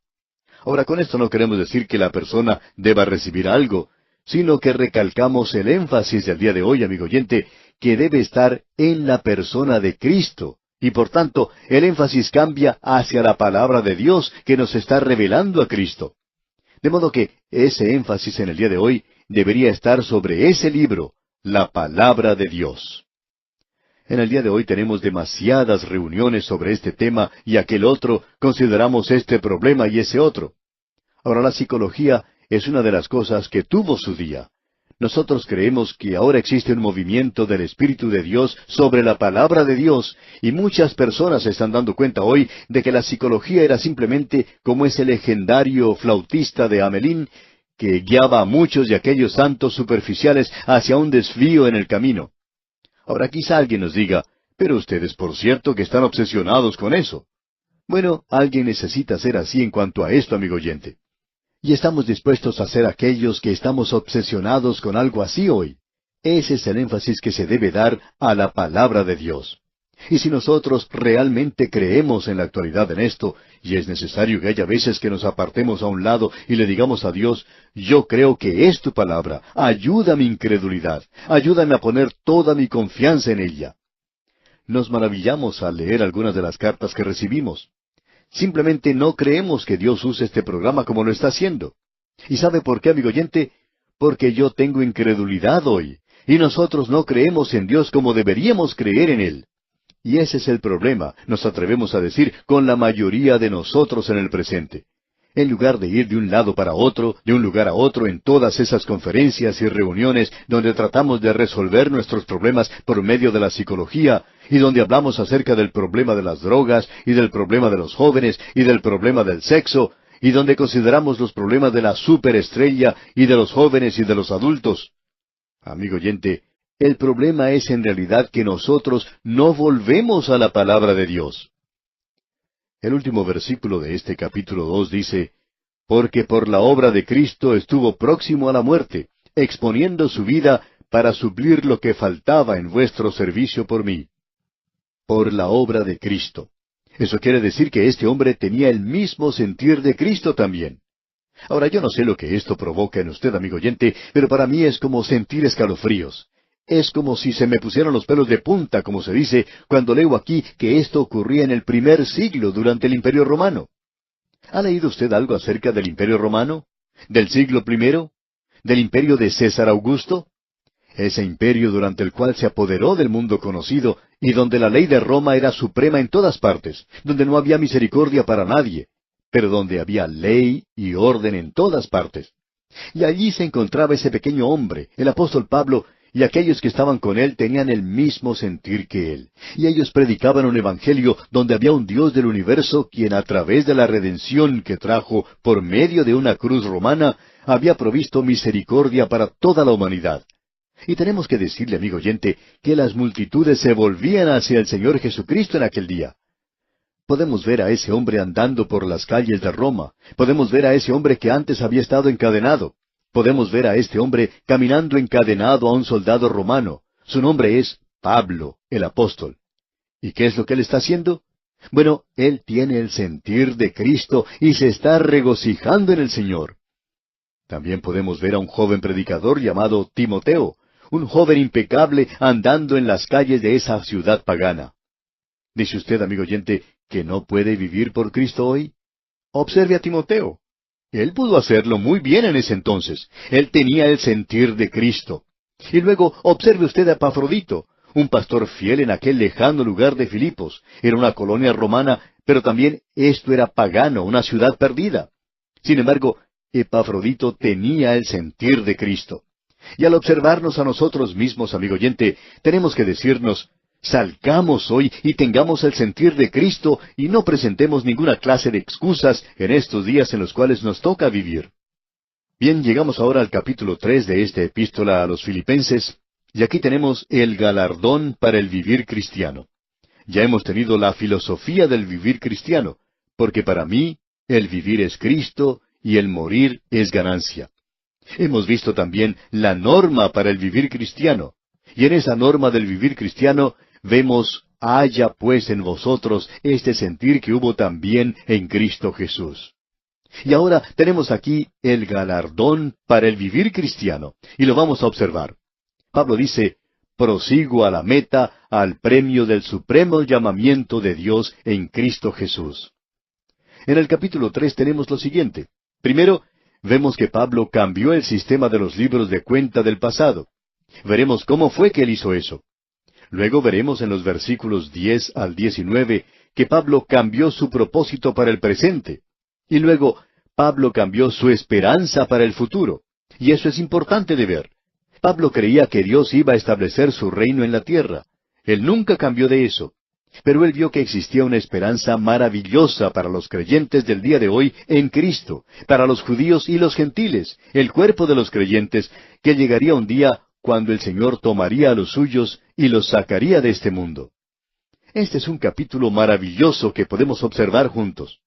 Al llegar al primer versículo de esta nueva sección, vemos que Pablo ha cambiado su sistema de llevar los libros del pasado o su sistema de contabilidad. Él dice, por lo demás, hermanos, gozaos en el Señor. Aparentemente él se estaba aproximando al fin de su epístola a los Filipenses. Usted puede apreciar que podría ser una epístola muy breve. Era nada más que una nota de agradecimiento y él estaba acercándose ya al fin. Y entonces dice, por lo demás, hermanos. Podríamos decir, finalmente, hermanos. Pero el Espíritu de Dios va a provocar que él continúe porque solamente ha escrito la mitad de la epístola. Él se encuentra simplemente a medio camino. Cuando a usted le toca escuchar a un predicador que dice, y ahora, en último lugar, o dice, finalmente mis hermanos, y en realidad se encuentra solo en la mitad de su sermón, pues no trate de hallar falta en esto, amigo oyente. Él está siendo escritural, porque Pablo lo está haciendo aquí mismo. Dice Pablo, por lo demás, o sea, finalmente, hermanos, gozaos en el Señor. Usted puede darse cuenta que esta va a ser la última palabra del apóstol Pablo. Esa es la última palabra a los filipenses, gozaos en el Señor. Creemos que si el apóstol Pablo se encontrara ante este micrófono, creemos que a él le gustaría decir esta palabra a usted, amigo oyente, donde quiera que se encuentre. Finalmente, hermanos, gozaos en el Señor. Ese es su mensaje, es un mandamiento, digamos de paso. Eso lo podremos apreciar cuando veamos lo que nos dice el próximo capítulo, cuando observemos el poder del vivir cristiano. Pero completemos este versículo 1 de este capítulo 3. Dice, por lo demás, hermanos, gozaos en el Señor. A mí no me es molesto el escribiros las mismas cosas, y para vosotros es seguro. Es decir, que Pablo dice aquí que no ha sido para él algo pesado el escribir esta carta. Él no tenía una carga en su corazón como cuando tuvo que escribir esa carta a los Gálatas y cuando escribió allá a los Corintios, porque existía allí problemas en esas iglesias. Pablo dice aquí, esto ha sido un verdadero gozo para mí y puedo escribir con confianza estas palabras a ustedes. Ahora Pablo ha pensado en algo más. No tenemos tiempo hoy para considerarlo, pero Dios mediante, en nuestro próximo programa, veremos estas otras cosas que el Espíritu de Dios dice que son de suma importancia. En el día de hoy, amigo oyente, vamos a hablar de la revolución más grande que tuvo lugar. Nos referimos a la conversión del apóstol Pablo. En los primeros 9 versículos del capítulo 3 de esta epístola a los Filipenses que estamos estudiando, encontramos que esto que le ocurrió a él fue algo realmente tremendo. Él había cambiado ya su sistema de contabilidad del pasado que tenía, como mencionamos en nuestro programa anterior. Él nos dice lo que él tenía en un lado del libro mayor y luego lo que él tenía en el otro lado de ese libro mayor. Y lo que le ocurrió a Pablo fue lo siguiente. En un lado del libro mayor, cuando él era fariseo y bajo el judaísmo, él tenía tantas cosas que podía sumar y resultaban con un total muy grande. Era tanto lo que tenía que él pensaba que todas esas cosas lo exaltaban a él ante Dios. Todas esas cosas él había acreditado en el haber de su libro. Ahora, en el lado del debe del libro, había apuntado a alguien a quien él odiaba. Y ese era el Señor Jesucristo. Y él estaba tratando de eliminar a todos los seguidores del Señor Jesucristo. Como dijimos, eso lo había entrado en el lado del debe. Así que tenemos este libro mayor con su debe y con su haber. Cuando él se encontró con el Señor Jesucristo en el camino hacia Damasco, él cambió su sistema de contabilidad. Lo que antes se encontraba en el lado del debe, pasó ahora a formar parte del lado de haber. Lo que antes se encontraba en el haber, ahora debía pasar al debe. Y amigo oyente, eso es una revolución. Supongamos que un día yo regreso a mi casa de un largo viaje, y tengo que ir a un negocio a pagar las cuentas en las que han incurrido mi esposa y mi familia. Yo me acerco a ese lugar y le digo a la cajera que quiero pagar lo que debo, y le entrego un cheque para cubrir mi cuenta. Pero entonces la cajera me dice, Señor, desde que usted se ha ido, hemos cambiado nuestro sistema de contabilidad. Lo que antes era un debe, ahora es un haber y viceversa. Y usted no nos debe nada a nosotros. Por el contrario, nosotros le debemos a usted.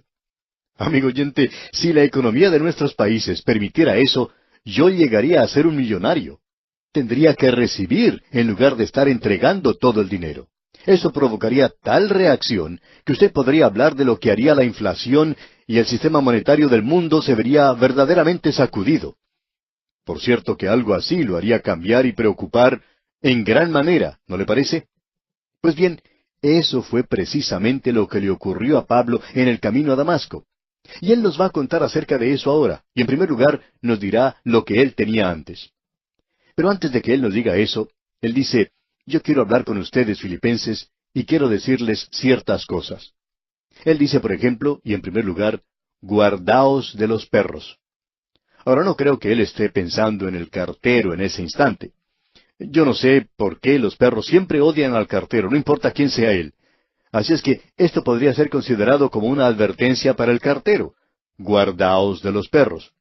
Pero eso no es realmente de lo que Pablo está hablando. ¿Qué es entonces lo que él quiere decir cuando dice perros? Creemos que podemos informarnos acerca de esto leyendo lo que dice allá el profeta Isaías en el capítulo 56. Allí Isaías está advirtiendo a la gente contra los falsos profetas de ese día, aquellos que intentaban hacer que la gente se sintiera bien cómoda todo el tiempo, en lugar de advertirles como deberían hacer. Ese es un gran peligro hoy porque en nuestra sociedad la comodidad es la última palabra. Algunos de nosotros cuando viajamos queremos descansar bien. Si nos toca viajar en automóvil, buscamos algún lugar, hotel o motel que sea cómodo. No nos gusta dormir al aire libre al lado del camino. Para algunos de nosotros sería imposible hacerlo físicamente. Así es que buscamos la comodidad y la mayoría de nosotros hacemos eso. Y como resultado, existe cierto peligro hoy en el ministerio al tratar de presentar ante los santos de la iglesia cosas que son buenas y cómodas. Cierto hombre, muy destacado en la iglesia, abandonó esa iglesia, porque decía que el pastor de esa iglesia nunca presentaba mensajes que fueran buenos y tranquilos. No le gustaban mensajes con advertencia. Más adelante se descubrió que este hombre no era muy honrado en cuanto a sus negocios. Por tanto, él no necesitaba mensajes que fueran buenos, sino que necesitaba mensajes de advertencia. Y opinamos que eso era lo que a él no le gustaba. Quizá él pensaba que el pastor sabía algo, como muchas veces pasa con los miembros de la audiencia, aunque el pastor no sepa nada en realidad, ya que la mayoría de los pastores no se dedican a predicar un sermón simplemente a una persona en particular, sino a toda la congregación. Opinamos que en el presente existe demasiadas personas que quieren estar cómodas cuando en realidad necesitan tener otra cosa. En cierta ocasión, un paciente fue a visitar a su médico y trató por todos los medios posibles de evadir lo que le molestaba. Y le dijo al médico que él conocía a otra persona que tenía el mismo problema que él y que se le había recetado cierta medicina y se había sanado. Su médico le examinó y luego le dijo, «Si usted necesita alguna medicina, yo se la daría. Pero no creo que usted necesite medicina. Usted tiene problemas mucho más grandes». Bueno, eso no es algo muy agradable de escuchar, ¿verdad? Pero el paciente le dio las gracias al médico. Y muchas veces el médico le respondió, «Yo le voy a decir siempre a usted la verdad, porque si yo lo hago de otra manera, entonces usted no va a tener ninguna confianza en mí». El paciente pues le dio las gracias al médico y salió porque siempre le gustaba a él escuchar la verdad. Y amigo oyente, ¿no le gusta a usted escuchar siempre la verdad? Pues bien, en los días del profeta Isaías, había muchos falsos profetas que no estaban advirtiendo a la gente como debían. Veamos ahora cómo los describe Isaías allá en el capítulo 56 de su libro, versículo 10. Dice Isaías, «Sus atalayas son ciegos, todos ellos ignorantes, todos ellos perros mudos, no pueden ladrar, soñolientos, echados, aman el dormir». El profeta Isaías llama a estos falsos profetas perros mudos. Podemos mencionar como ejemplo a los perros ovejeros. Estos cuidan a las ovejas, y si algún animal, un león o un oso, atacara al rebaño, ese perro debería correr al animal y ladrar de tal manera que sería de advertencia a los demás que se aproximaba a alguna clase de peligro. Pero nos damos cuenta aquí que estos falsos profetas estaban somnolientos, no estaban dando ninguna clase de advertencia. El profeta Isaías no era muy popular porque la gente le estaba diciendo a él, «Déjanos dormir». Y ese es el peligro que muchos de nuestros países enfrentan en la hora presente. Nosotros nos ponemos a dormir, amigo oyente. Y eso no simplemente bajo las drogas y el alcohol, sino bajo la cobija de una sociedad de opulencia. Existen ciertas ideas de comodidad, de lograr algo sin hacer nada, de tomar las cosas con calma, de tener un día bueno. Esas son las cosas que estamos buscando en el presente, y lo que necesitamos es que alguien se ponga a ladrar un poco. Así es que Isaías llama a los profetas falsos perros mudos, el no decir lo que uno debiera decir como profeta de Dios, como un hombre de Dios. De modo que Pablo les dice a los filipenses, guardaos de los perros. Guardaos de estos hombres que están constantemente presentando las cosas cómodas y no están predicando la palabra de Dios como debieran. Luego Pablo continúa diciendo, guardaos de los malos obreros. Hay personas que son malos obreros, no son honrados, pero no vamos a entrar a tratar este tema en el día de hoy. Siguiendo adelante leemos, guardaos de los mutiladores del cuerpo. Aquí tenemos una advertencia contra el judaísmo, contra el legalismo, aquellas personas que estaban deseando poner a los creyentes bajo la ley. De modo que el apóstol dice, guardaos de los mutiladores del cuerpo. Y enseguida él dice, porque nosotros somos la circuncisión. Ahora, ¿qué es lo que quiere decir Pablo con esto? Bueno, creemos que él aclaró este punto muy bien allá en su epístola a los Gálatas, cuando al llegar al final de esta epístola él dice, porque en Cristo Jesús ni la circuncisión vale nada, ni la incircuncisión, sino una nueva creación. Así es que él dice que la antigua circuncisión es algo que queda de lado, si es que usted está en Cristo Jesús, y eso es la verdadera circuncisión del presente. Eso es lo que él está diciendo aquí en este versículo 3 de la epístola a los Filipenses capítulo 3. Leamos este versículo. Porque nosotros somos la circuncisión, los que en espíritu servimos a Dios, y nos gloriamos en Cristo Jesús, no teniendo confianza en la carne. Escuche bien lo que está diciendo Pablo aquí. No teniendo confianza en la carne.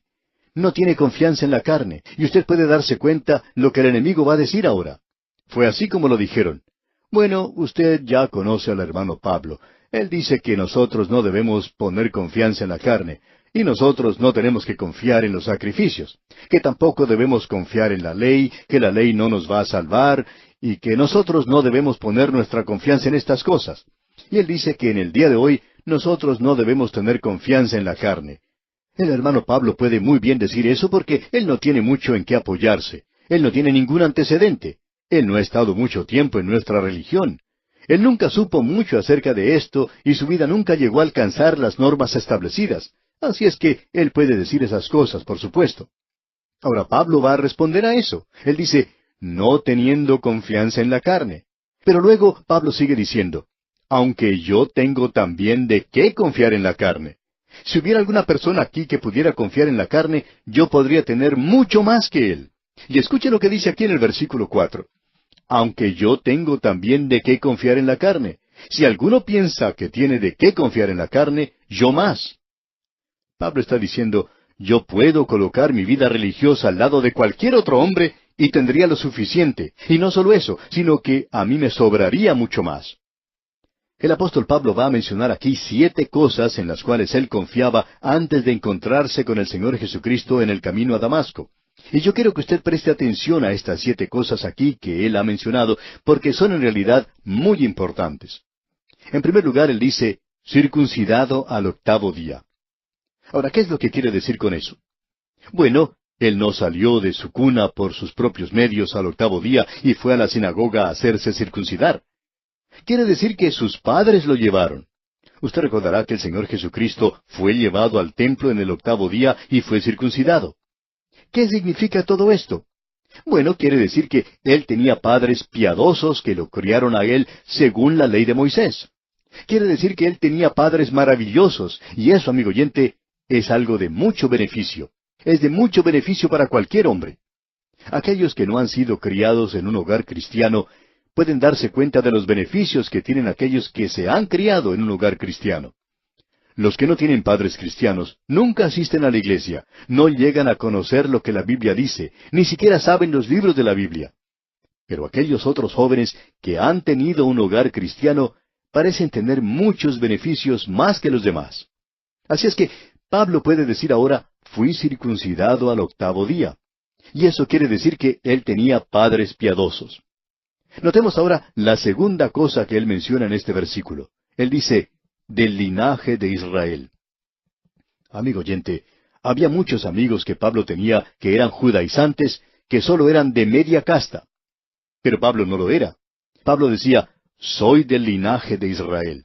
Yo tengo una genealogía, y creo que usted podría haber comprobado la genealogía de Pablo en el templo de aquel día. Yo tengo antecedentes, yo pertenezco a este grupo, yo no soy de media casta. Y eso es algo de gran valor, debemos decir. Ahora notemos la tercera cosa que Pablo menciona. Él dice, soy de la tribu de Benjamín. Y eso era algo, en realidad, porque, como podemos apreciar, Benjamín era el hijo de Jacob y Raquel, y ella murió cuando dio a luz a Benjamín. Y usted recordará que Jacob lo llamó a él el hijo de mi mano derecha.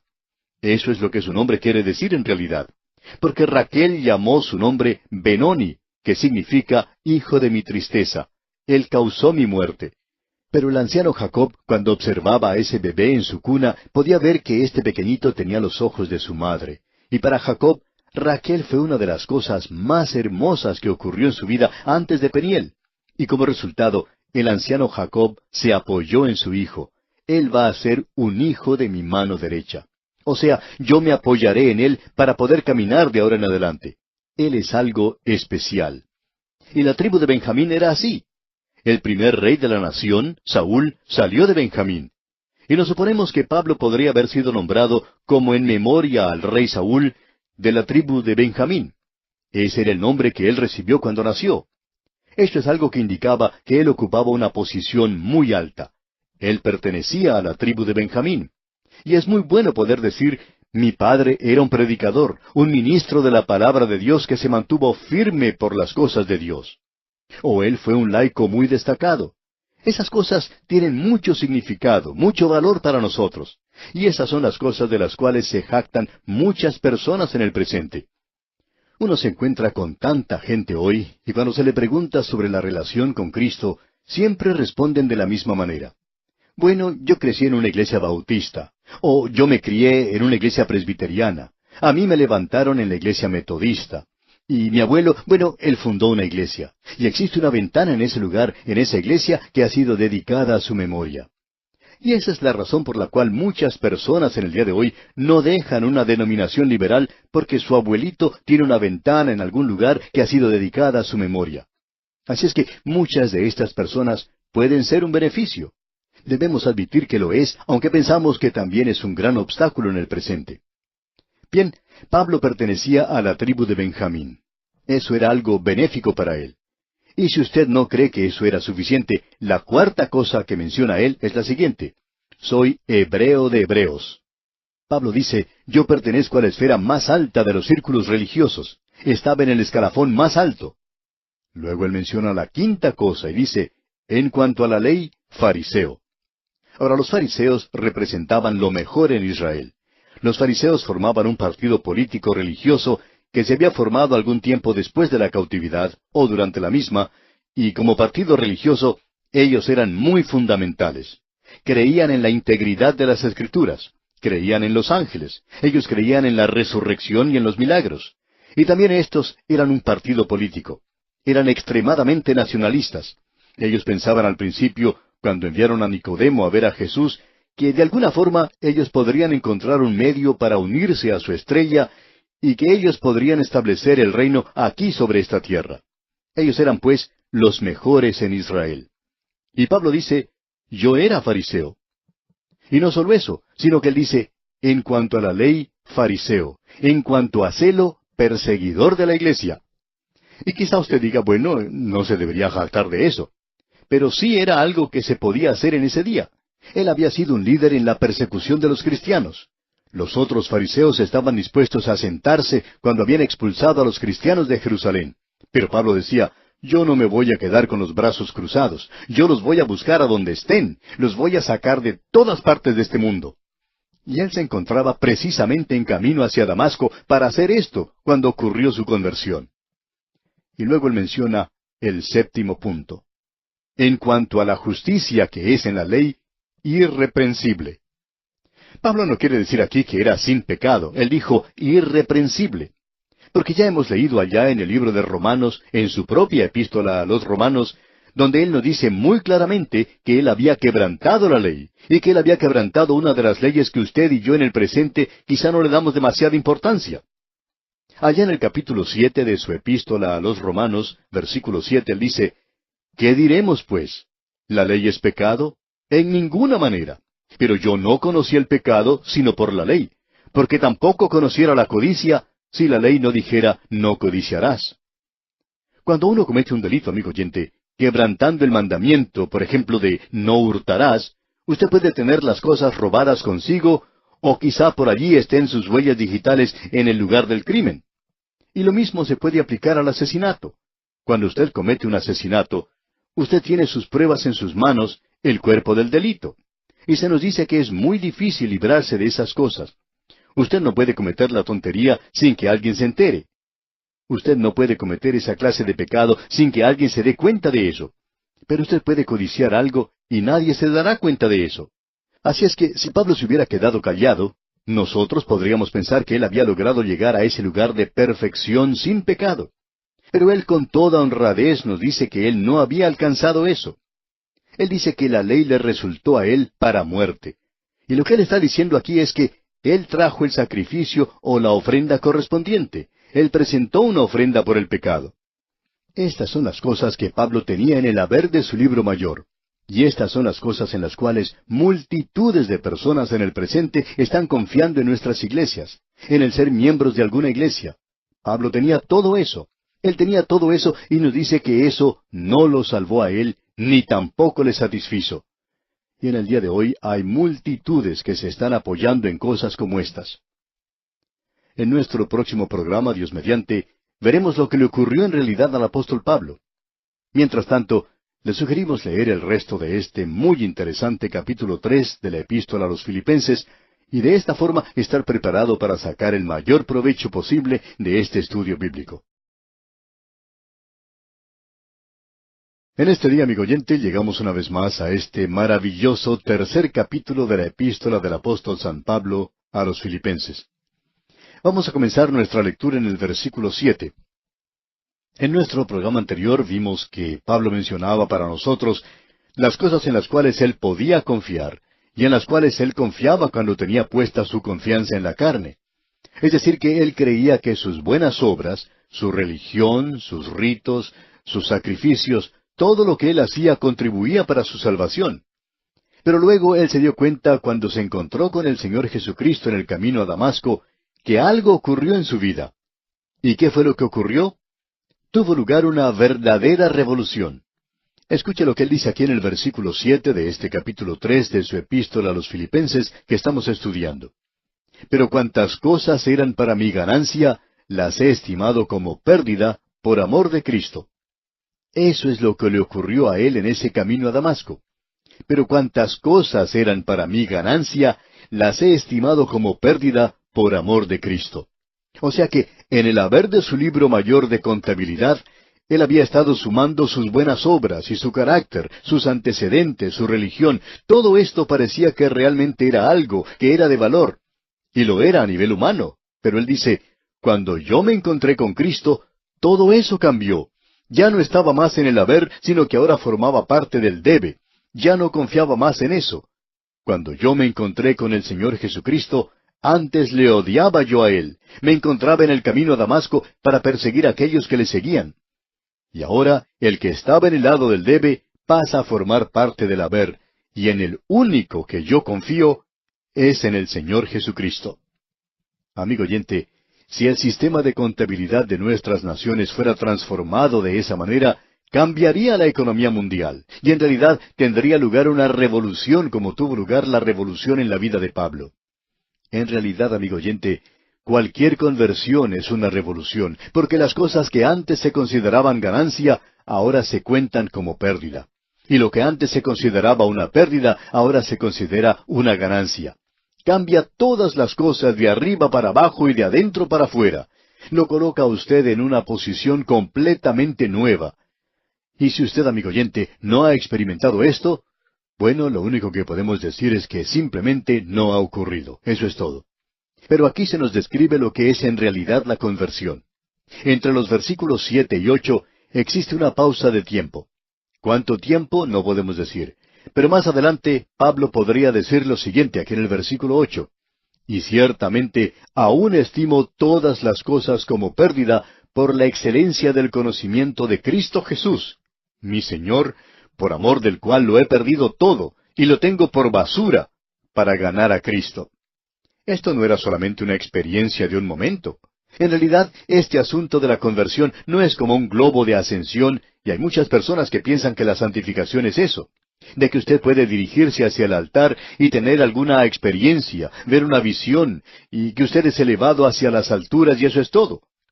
Pero amigo oyente, permítame decirle que la conversión es algo que permanece con usted. No es simplemente una experiencia de un momento. Ocurre en un momento, pero continúa. La santificación es un andar, y el andar no es algo que usted hace en el aire como si se encontrara en una parte de un globo de ascensión.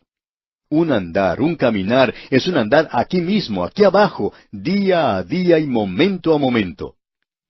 Pablo está diciendo aquí, desde el momento en que me encontré con Cristo, ese conocimiento de Jesucristo es lo más importante de mi pensar. Y luego él dice también, por eso he perdido todo lo que tenía, todas estas cosas en las cuales yo confiaba, ahora ya no lo hago. Y Pablo añade, todas las cosas que yo tenía antes y que consideraba maravillosas, todas mis posesiones, ahora lo pongo por basura. Esa es una declaración bastante fuerte, amigo oyente.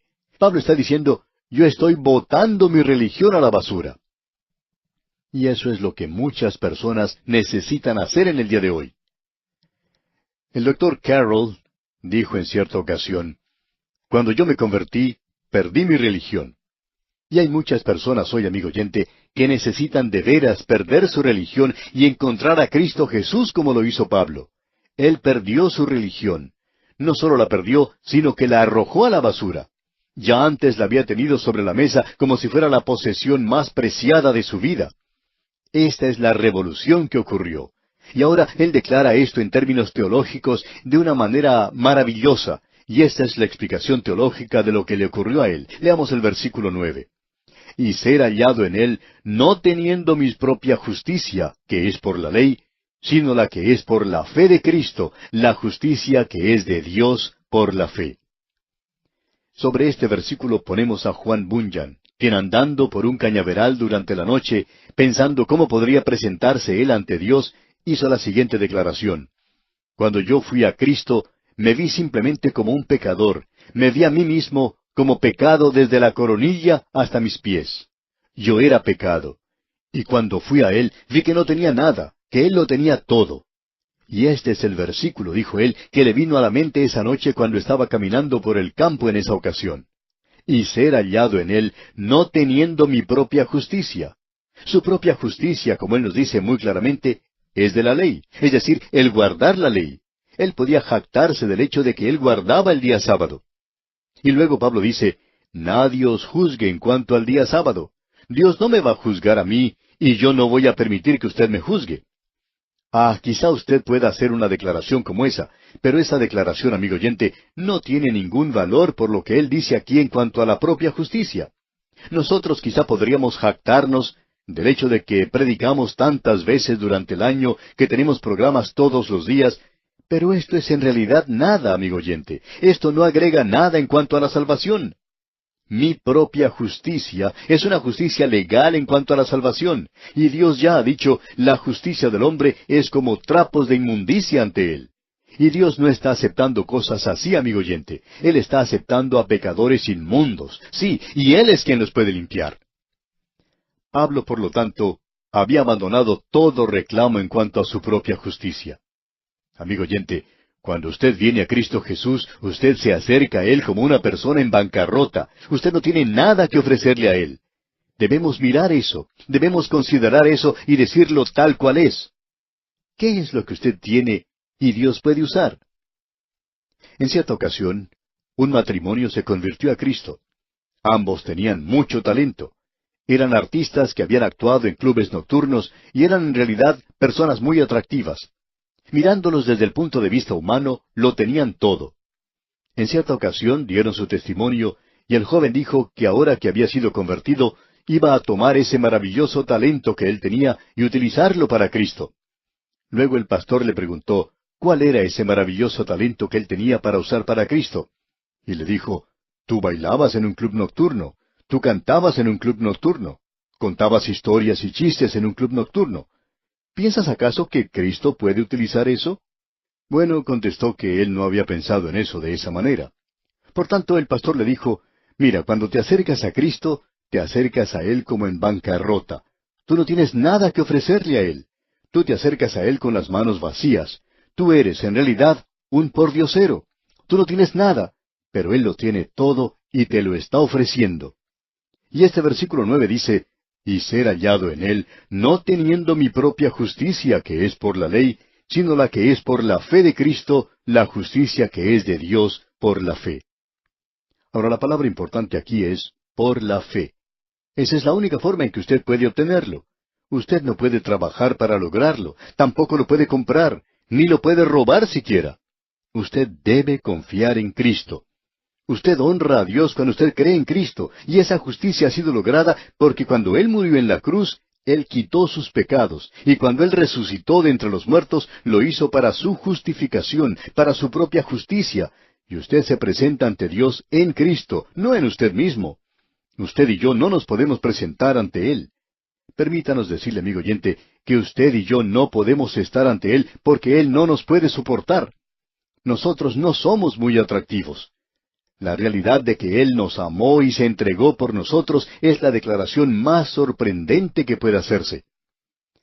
Luego Pablo continúa y va a decir algo aquí comenzando con el versículo 10.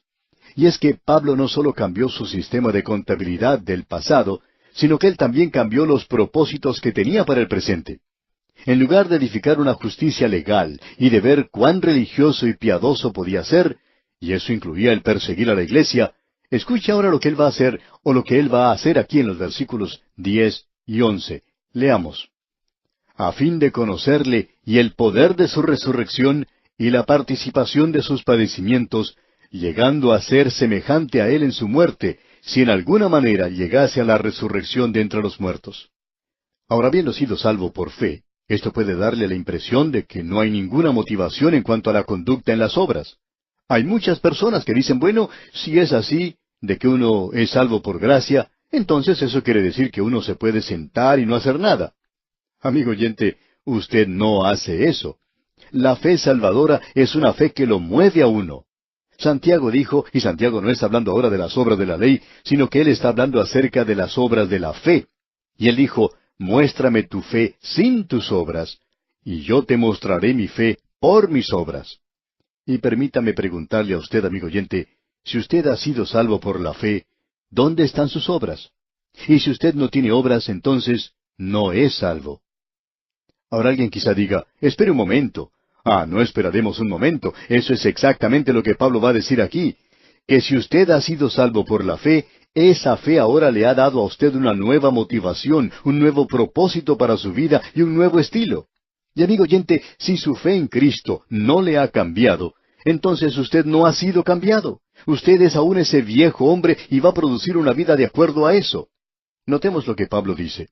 Él disipa esa noción aquí en esta sección de que el ser salvo por la fe quiere decir que uno puede mecerse en una mecedora y permanecer allí durante todo ese camino hacia el cielo. Él muestra aquí un esfuerzo y una energía que proceden del Espíritu Santo, que es mucho más poderosa que cualquier esfuerzo legal. Bajo la ley, este hombre estaba dispuesto a ir a Damasco para hacer desaparecer de allí a los seguidores de Cristo. Bajo el sistema de la gracia y la fe, él va a ir hasta los confines de esta tierra para hacer seguidores de Cristo y para testificar de Él. Amigo oyente, permítame decirle que la fe produce algo. Debemos comprender muy bien que eso no tiene nada que ver con su salvación. Sus obras no tienen nada que ver con eso. Su salvación se logra en la cruz. Dios solo le está preguntando a usted, amigo oyente, que aún no es salvo, solo le está preguntando una cosa. ¿Qué va a hacer usted con Cristo, quien murió por usted? Y si usted le responde a eso y acepta a Cristo como Salvador, usted entonces es salvo por fe, y esa es la justicia que sólo viene por la fe. Y aún la vida que usted vive después de eso no edifica una justicia que tenga nada que ver con su salvación, sino que es, amigo oyente, una motivación para que usted viva para Dios. Esa es la razón por la cual Pablo vivió en la forma en que lo hizo. Esa es la misma razón por la cual otros hombres han vivido como lo han hecho. En la actualidad no podemos comprender a personas que no están haciendo nada con Dios. Hay personas que dicen, bueno, yo no puedo hacer nada. Yo ya estoy entrado en años y no estoy preparado para hacer eso. Yo no tengo un programa radial. Pero permítanos ser francos con usted, amigo oyente. Usted puede ayudarnos. Usted puede ayudarnos a predicar la palabra de Dios en la actualidad.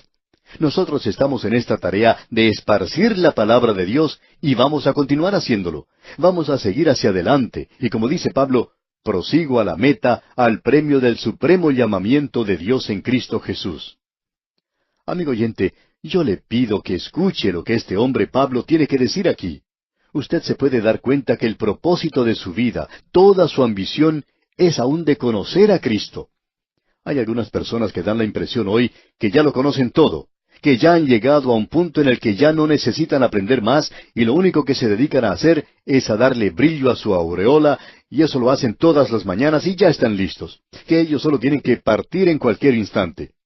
Amigo oyente, Pablo aún al fin de su vida podía decir, mi ambición es aún la de continuar conociendo a Cristo, su persona y el poder de su resurrección.